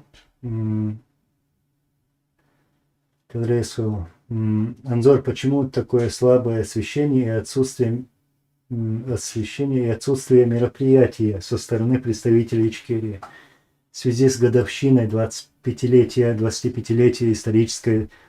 исторически значимой даты в истории чеченского государства Ичкерия. Да, я тоже заметил и абсолютно вот согласен с твоим мнением, что мы слабо отнеслись к этому дню. Мы должны были организоваться, стоять сегодня вместе, не боясь никого, ничего, и открыто выступать. Кого мы должны бояться? Вот. И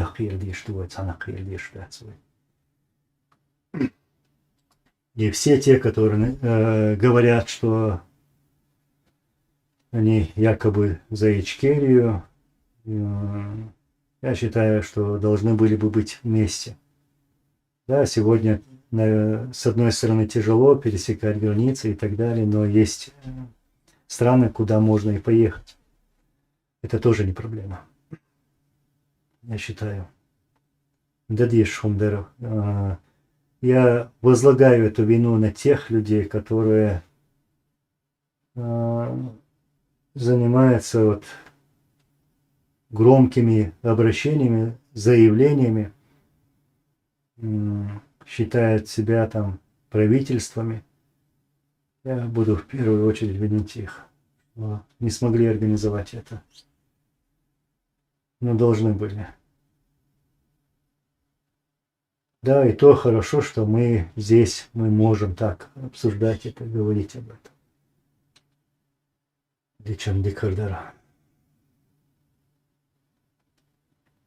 Шадик дийцалек, резвот, что помшаду.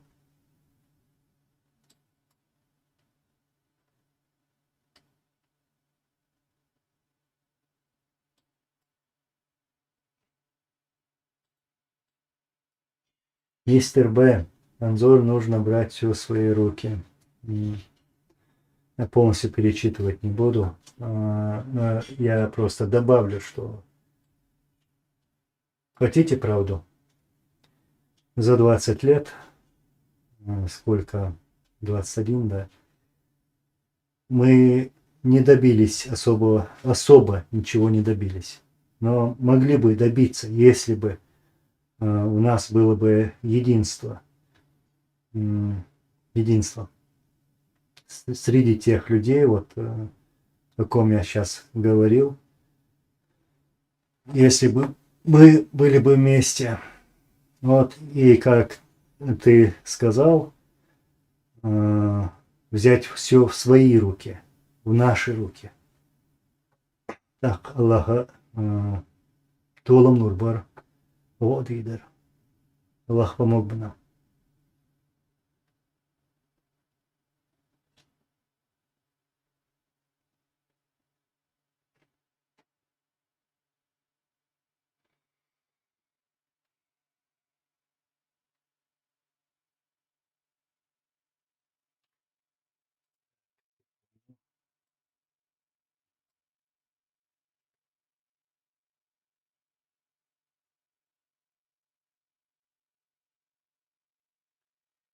Исам Мусаев,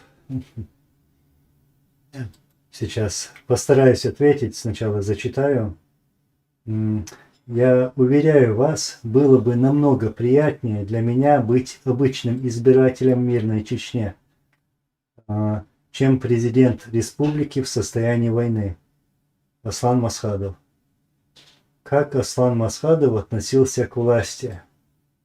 В 96-м году, когда мы все уже начали говорить, что будут выборы, что нужно избрать президента, потому что во время Первой российско-чеченской войны в апреле 96-м году Россия убила нашего первого президента, и вместо него по нашей конституции президентом стал исполняющим обязанности президента Зелимхан Яндарбиев.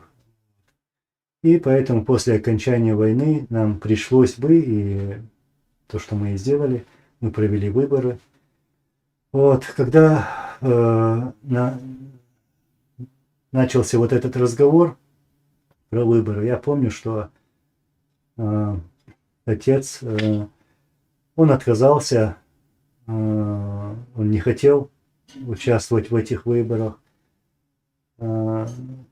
И я помню, что к нему приходили его братья по оружию и говорили: нет, ты должен выставить свою кандидатуру, чтобы народ имел право выбрать из всех тех, кто может стать лидером, да, чтобы у людей был выбор. Но я скажу, все были достойны, все были хорошими, лучшими. Это те люди, которые дали хорошего пинка российской армии. Вот. И после вот таких уговоров его братьев по оружию, вот только тогда он выставил свою кандидатуру. Он не был человеком, который бегал или хотел власти. Вот. Он был другим человеком.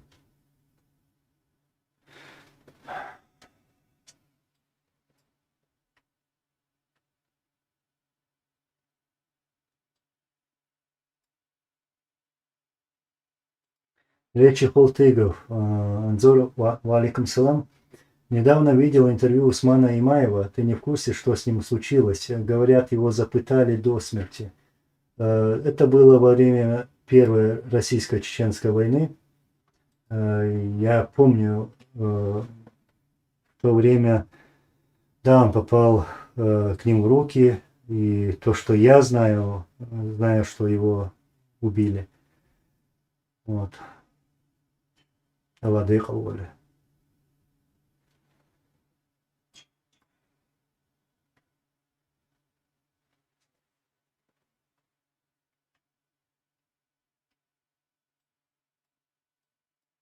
Hugo Boss. Сейчас, секунду. Можешь что-нибудь рассказать об Удугове? Лет 20 назад, я помню, он был в Турции. Сайт еще был Кавказ-центр, но потом Удугов куда-то пропал. Валикум салам, брат. Я не знаю, где он находится, но было бы хорошо, чтобы этот человек был бы таким публичным, как мы сегодня, например, да, как, например, Закаев, там, Идигов и другие люди, потому что это те люди, которые призывали к великому джихаду, к борьбе с российским оккупантом. Вот. Ну, я знаю, что он, вижу по Кавказ-центру, иногда захожу, читаю, смотрю. Вот, занимается этой деятельностью. Это где он, как он, я ничего не могу сказать про это.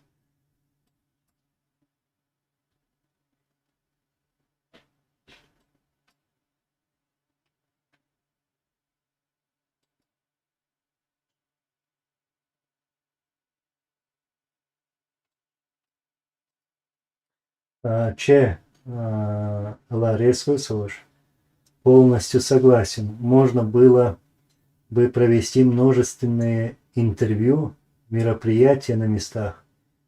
25 лет – это дата поколения. И ради этих поколений стоило бы более массово, ярко провести эти мероприятия. Надеюсь, услышат. Я согласен. Вот именно ты очень хорошо сказал, что это 25 лет – это дата поколения. То есть выросло новое поколение, и можно было бы провести доксадекна дахветтна ваймассара цатер цандина токдина додина умдадиштарве. И все это происходит потому, что у нас не хватает этого единства, потому что среди нас появляются такие нестабильные личности, которые, ну, я скажу прямо, не дружат с головой, выставляют себя ичкерийцами, там, орденоносцами. Вот. Их много. Вот.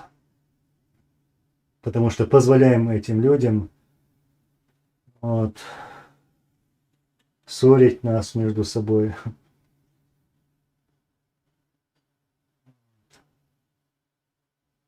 Dat is zwart omslagen.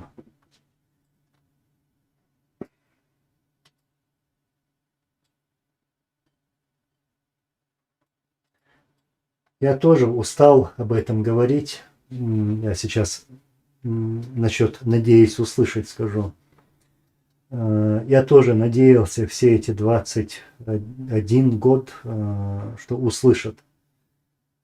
И в последние 10 лет я активно пытался, общался, донести это вот, с точки зрения религии, с точки зрения нормальных человеческих понятий, говоря им, что Аллах дает победу только в том случае, если ваши ряды едины.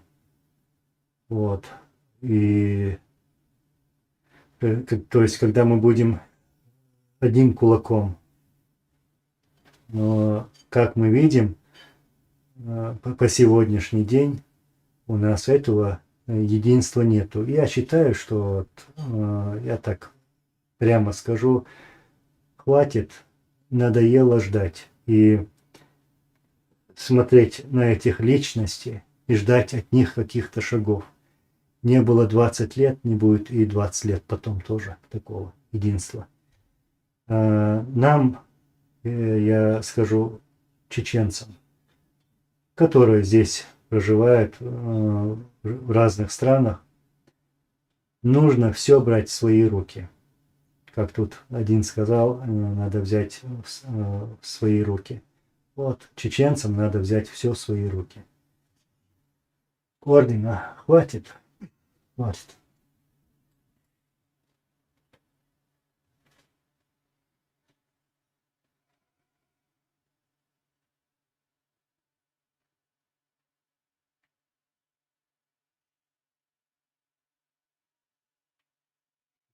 Жулик, мулик. Мадик дух ишт вайовш киет. Это больше, алхамдулилlah, сунтан доком киет. Знаем ала оли. Я извиняюсь, я на своем испанском. Вишт, это больше дал вин и лучше, и это волш киета. Камял да дистралас. Знаем ала шугуштал хари. Дикардардам. Умада циштаму гитардувая. Алхамдулилlah.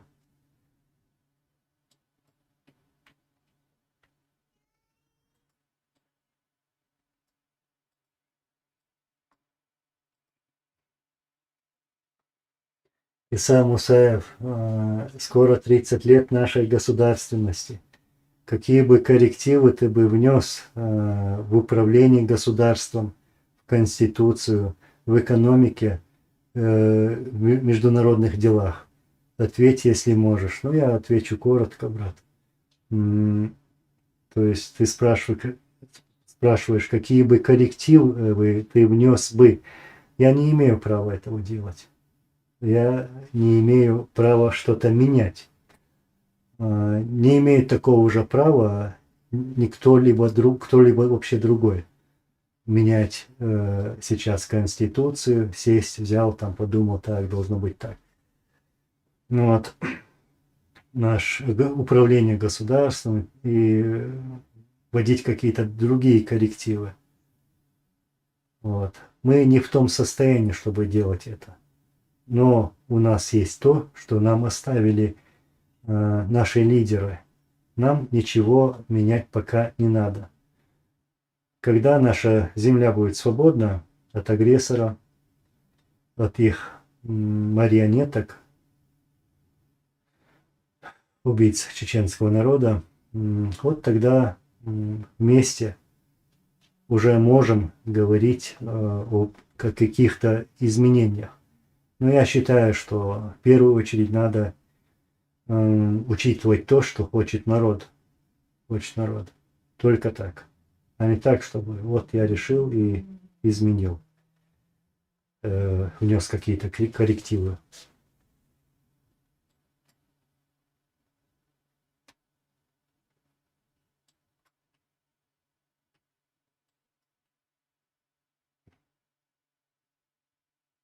Лидеров Дагестан. Анзор, береги свою жизнь.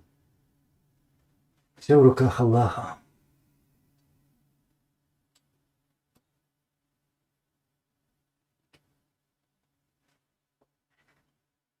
Если я где-то что-то пропустил, ваш вопрос, то я Извиняюсь, но я стараюсь.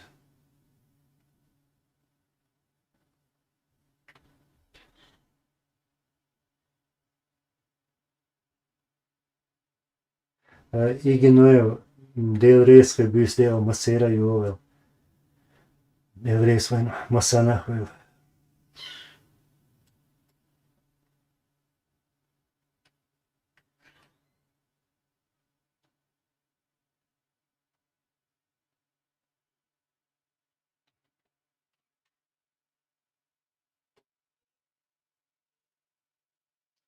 Аслан алейкум, ва алейкум салам, ва рахматуллахи ва баракатуху.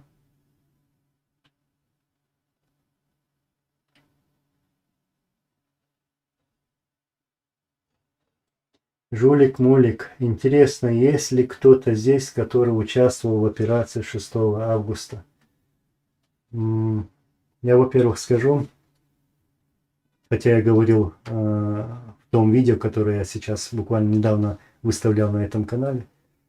Кстати, очень интересное видео, я имею в виду, что там использовано много фактов, и будет хорошо, если оно будет распространено там, где вы можете распространить. Так вот, я и там говорил это, и сейчас просто повторюсь.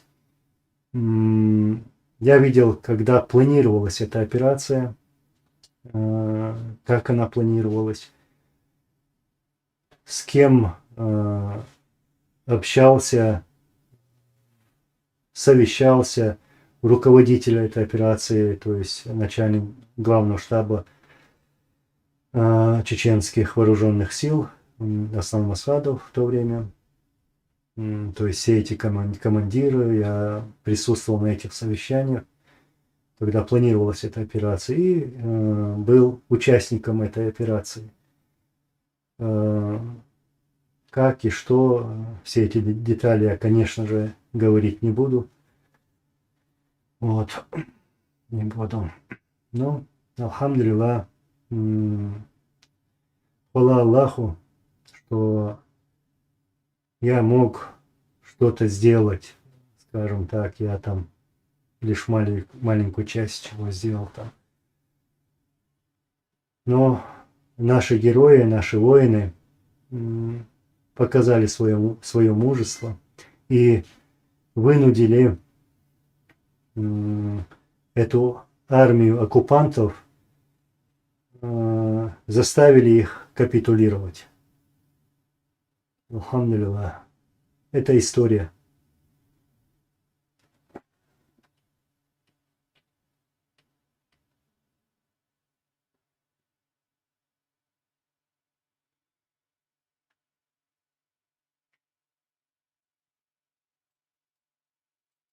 Давид Голдберг. Чеченцам нужно объединиться в чем? На чем, да? В первую очередь религия, а также учитывая то, что мы чеченцы, и учитывая нашу историю, и нашу идею, и наши цели. Вот ответ.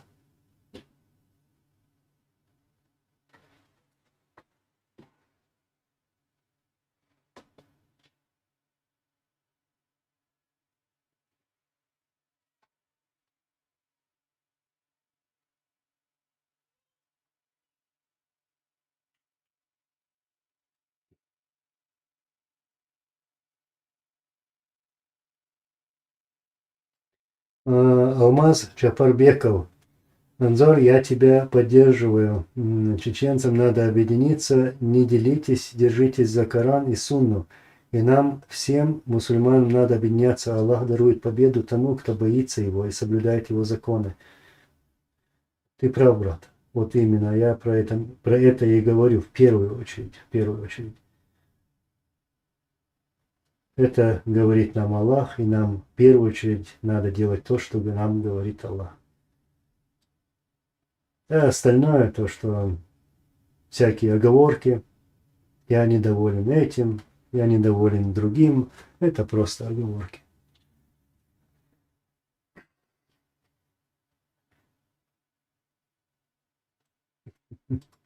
И сам Усе Анзор, согласен, я не имел в виду буквально сейчас и в стиле Закаева. Ну, я постарался ответить максимально, насколько я мог бы ответить это сейчас.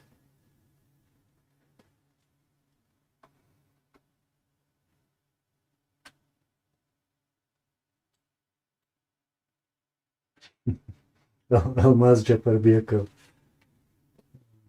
Может, он не заметил, не знаю. Спасибо, брат. Но я стараюсь не пропустить вопросы наших посетителей, зрителей.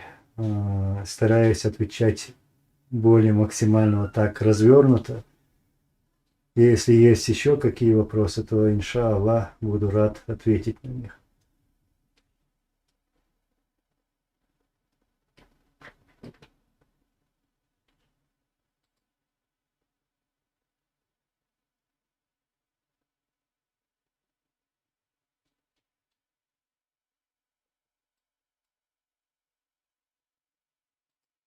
Владислав, валикум салам. Ой, потерял. Сейчас найду. Нашел. Что скажете про единство чеченцев и ингушей? Сейчас я вижу в интернете между собой наши братья ругаются. Я всегда призываю и говорю об этом, и сейчас повторюсь, что нам нельзя вестись на какие-то провокации. Нельзя вестись на провокации. Я вижу, и мы все это знаем, мы все это видим, что нас пытаются рассорить, используя разные хитрости, моменты. Чеченцы ингуши, чеченцы дагестанцы, чеченцы там другие, чеченцы грузины и так далее. Надо быть очень осторожными, потому что за всеми этими провокациями стоит Россия. И все мы это прекрасно знаем.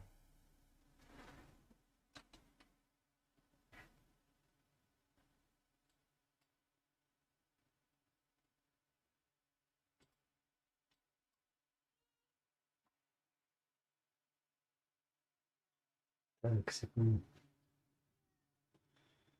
Так.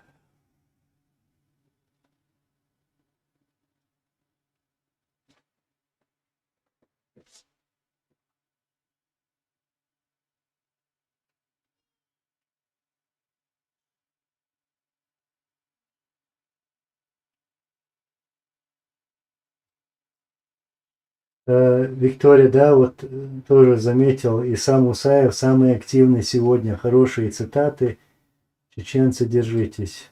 Мы должны держаться и будем держаться. Есть хорошие результаты в последнее время. Иншаллах, все будет хорошо.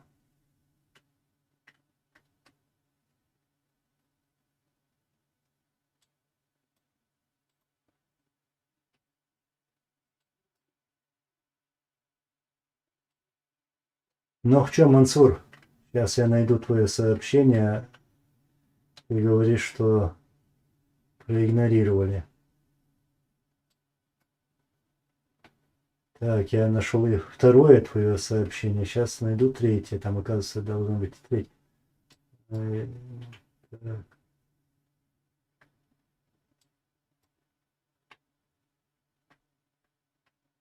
Ты несколько раз повторил его. Что-то я не нахожу этого сообщения. Ну что? Можешь повторить еще раз? Я обязательно отвечу, иншаллах. Так, ну в чем, Мансур, я к тебе обращаюсь. Кайндируа. Видимо, там наверху, это далеко.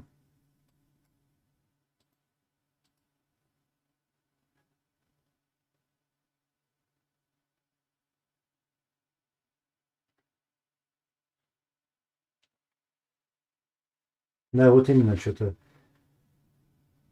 Но в чем, Мансур, я никакого сообщения твоего не вижу тут. Так что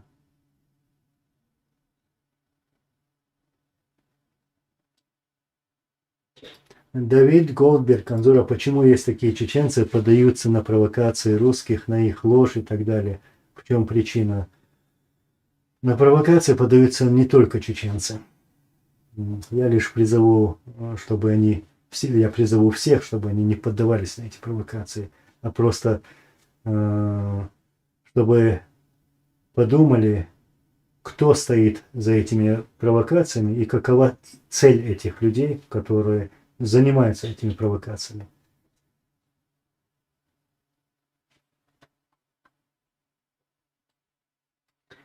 Ичкериев, Анзор, был ли ранен Аслан? Если да, то сколько раз? Сейчас более такие подробности не буду говорить, но на фотографиях это заметно.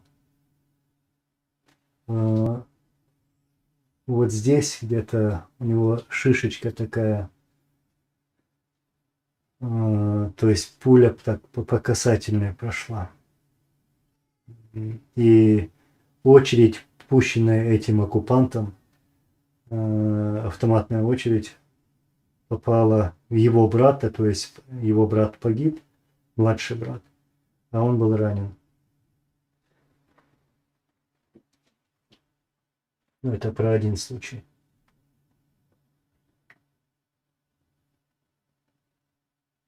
Василий Долгстрев, так, насчет сообщения, видны или нет? Да, видны.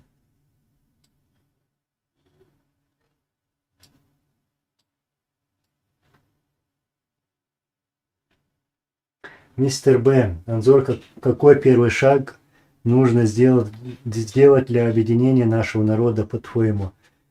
Мы вот говорим, например, о победе, вот мы победим и так далее и тому подобное. Нет, в первую очередь нам надо победить себя, свое сердце. Вот здесь, в первую очередь, у тебя должно быть, скажем, как мы тут буквально недавно говорили, следовать тому, что говорит Аллах. То есть Аллах призывает нас к единению, чтобы мы были едины. Вот что в первую очередь нам надо сделать. А другие моменты, это уже технические моменты. Встретиться, поговорить, обсудить. Первый шаг такой, второй шаг другой. Вот именно первого про сердце я говорил, и то, что нам Аллах говорит. Вот мы не можем сделать этот первый шаг. Да, мы говорим, мы мусульмане, мы там и так далее. Но раз уж мы мусульмане, что почему мы не делаем этот шаг? Например, я сегодня призову всех активистов, всех блогеров и всех тех, которые занимаются информационной войной, противостоят информационной войне России. Я их призову сейчас, давайте вместе работать. Давайте вместе работать над какими-то проектами. Вот что нам Аллах говорит. Вот когда мы можем говорить о единстве народа. К примеру, вот такие шаги сначала сделать, а потом уже другие технические. Да.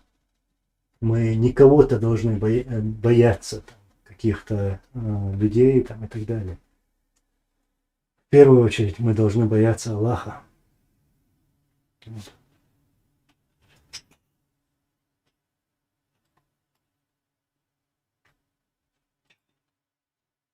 Василий Долгтрев, мы проигрываем своим врагам из-за доверчивости и наивности. Джахар Тудаев. Да, согласен, но мы допустили очень много ошибок, чтобы не быть сегодня наивными и вот, в таких случаях доверчивыми. То есть у нас хороший опыт, многовековой опыт. Ну, нам нужно обратиться в историю, заглянуть назад, пройтись по этой истории, изучить наши ошибки, а потом идти вперед, чтобы не совершить эти же ошибки, а ошибок у нас достаточно, у нас их много.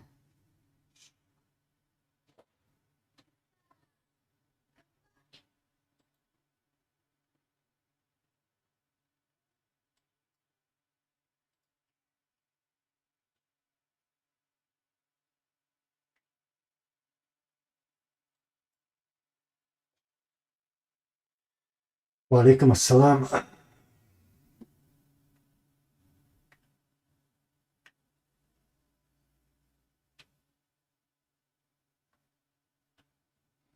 Я вот сейчас секунду. Алмаз Джафарбеков. Баркалла Анзор, пусть Аллах облегчит твой путь. Я всегда смотрю твои ролики. Приедешь в Кыргызстан, буду рад встретить тебя, Ваша. Спасибо, брат. Наши двери тоже всегда открыты. Они никогда не закрывались для наших братьев. И я знаю, что в Кыргызстане, как и в других республиках, странах, есть такие братья, Алмаз. И поэтому, если по воле Аллаха мы будем там, у вас, то буду рад увидеть, пообщаться вживую, как говорится. Спасибо, брат.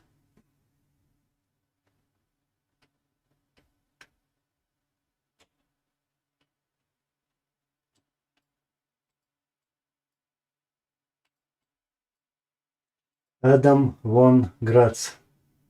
Анзор, объединение требует баята кому-то, а это значит перешагнуть через себя. Да, вот мы не можем перешагнуть через себя. Я считаю, что нас всегда губит наше высокомерие. Мы его слишком часто проявляем. Надо убрать это высокомерие, потому что все одинаковы перед Аллахом. И как я говорил, сделать то, что нам говорит Аллах. Вот что важно.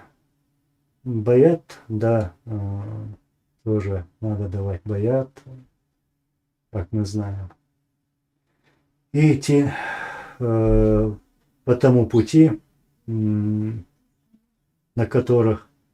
котором погибли наши, отдали жизни наши воины, наши лидеры.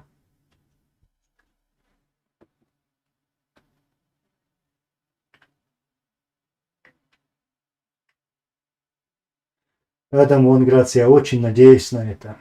Я очень надеюсь. И вот все эти 21 год, все это время, я каждый день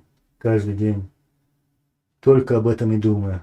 Что вот, хотя бы сейчас, но почему мы не можем? Почему вот мы не можем собраться? Почему мы следуем за какими-то провокаторами, громкоговорящими людьми, а не можем объединиться? Хватит уже, надоело, надо все это брать уже в свои руки. Считаю так.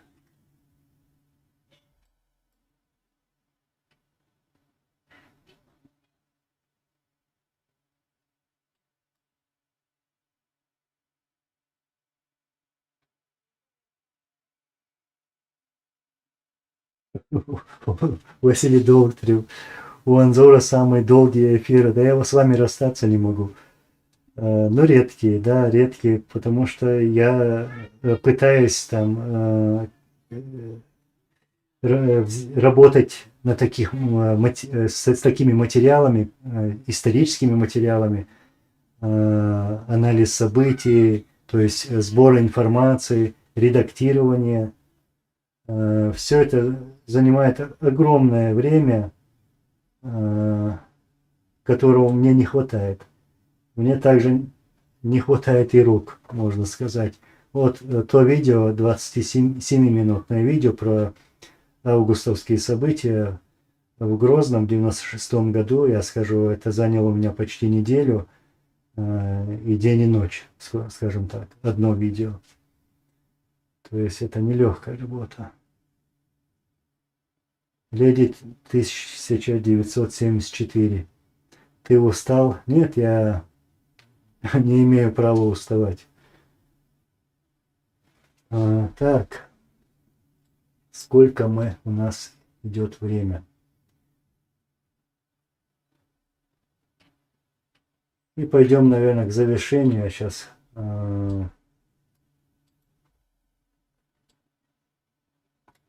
Иса Мусаев, скажи, Анзор, будет ли востребован Масхадовский договор о мире? Я его называю Масхадовским не просто так. Ну, я не хочу называть его Масхадовским, потому что это был наш договор, нашей стороны, чеченской стороны, а не лично Масхадова или другого человека. Вот. Мы все вместе воевали против оккупантов и заставили этих оккупантов капитулировать в этот день и подписать этот договор. Да, мы дали возможность России поставить точку, наконец поставить точку и спасти своих, и спасти наших тоже, но этим шансом Россия не воспользовалась. Она, наоборот, с 1996 года планировала вторую войну. Вот. Но, отвечая на твой вопрос, Иса Мусаев, я с уверенностью скажу, что обязательно мы вернемся к этим договорам и соглашениям, которые были подписаны с российской стороной. Иншаллах.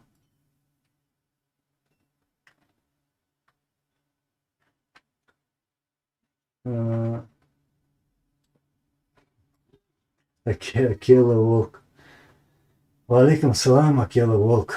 Ты видишь отца во снах? Если да, то как? Ну, сны пересказывать я не хочу. Да, вижу, конечно. Вижу.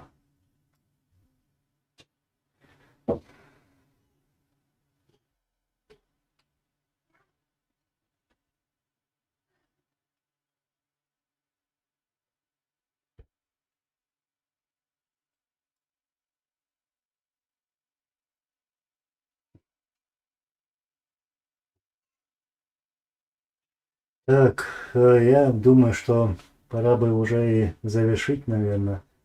Мы давно, как мне уже сказали, что у меня самые долгие, но редкие эфиры.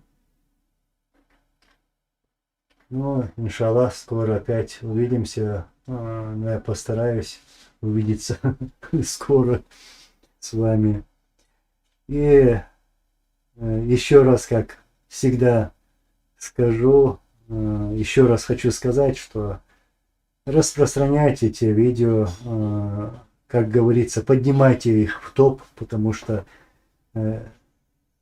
это важные видео, например, то видео про авиацию, где я вам показал того летчика, который убивал чеченцев, к примеру, или про тот документальный обзор. Он у меня как фильм получился. Распространяйте. Акела, Волк, еще часок побудь, да? Да, было бы хорошо. Деврей свой массанагу.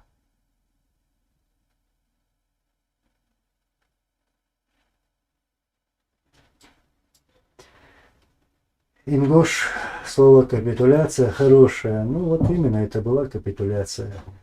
И после того, как российская армия капитулировала, многие аналитики, исследователи заинтересовались этой операцией. Да как же так? В город вошло около 1000, ну, около 900 воинов и заставило российскую армию капитулировать. Да это невозможно, да это фантастика. И вот так они говорили.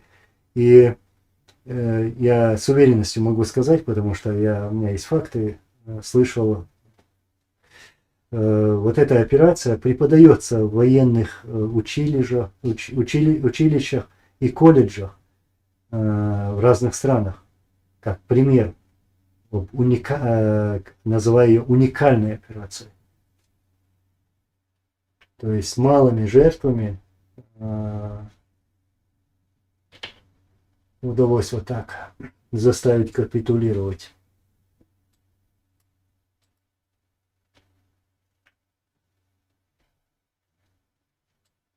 И сам Мусаев, скромность великая вещь, да и не мне троллить Масхадова.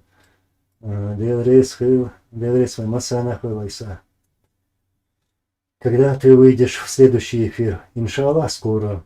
У меня сейчас есть проекты, с которыми мне надо поработать. Да, вот, кстати, я хотел сказать, я бы хотел бы призвать, еще раз призвать этих активистов, блогеров, наших патриотов в совместной работе, к совместным проектам. Вот.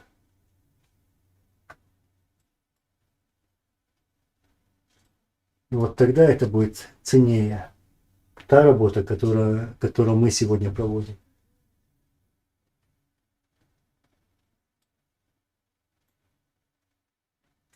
Так, тогда я попрощаюсь с вами. Несущий мир, Аллах рейсую. Иншаллах, возвратимся, это наша земля. Мы по-любому вернемся, иншаллах.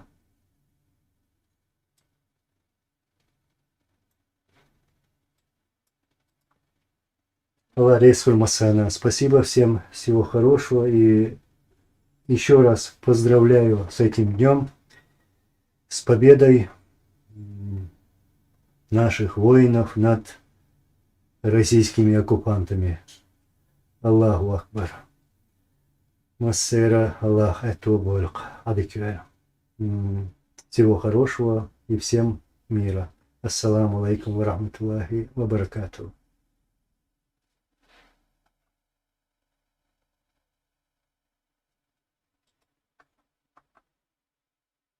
Аллах рейс ва масана.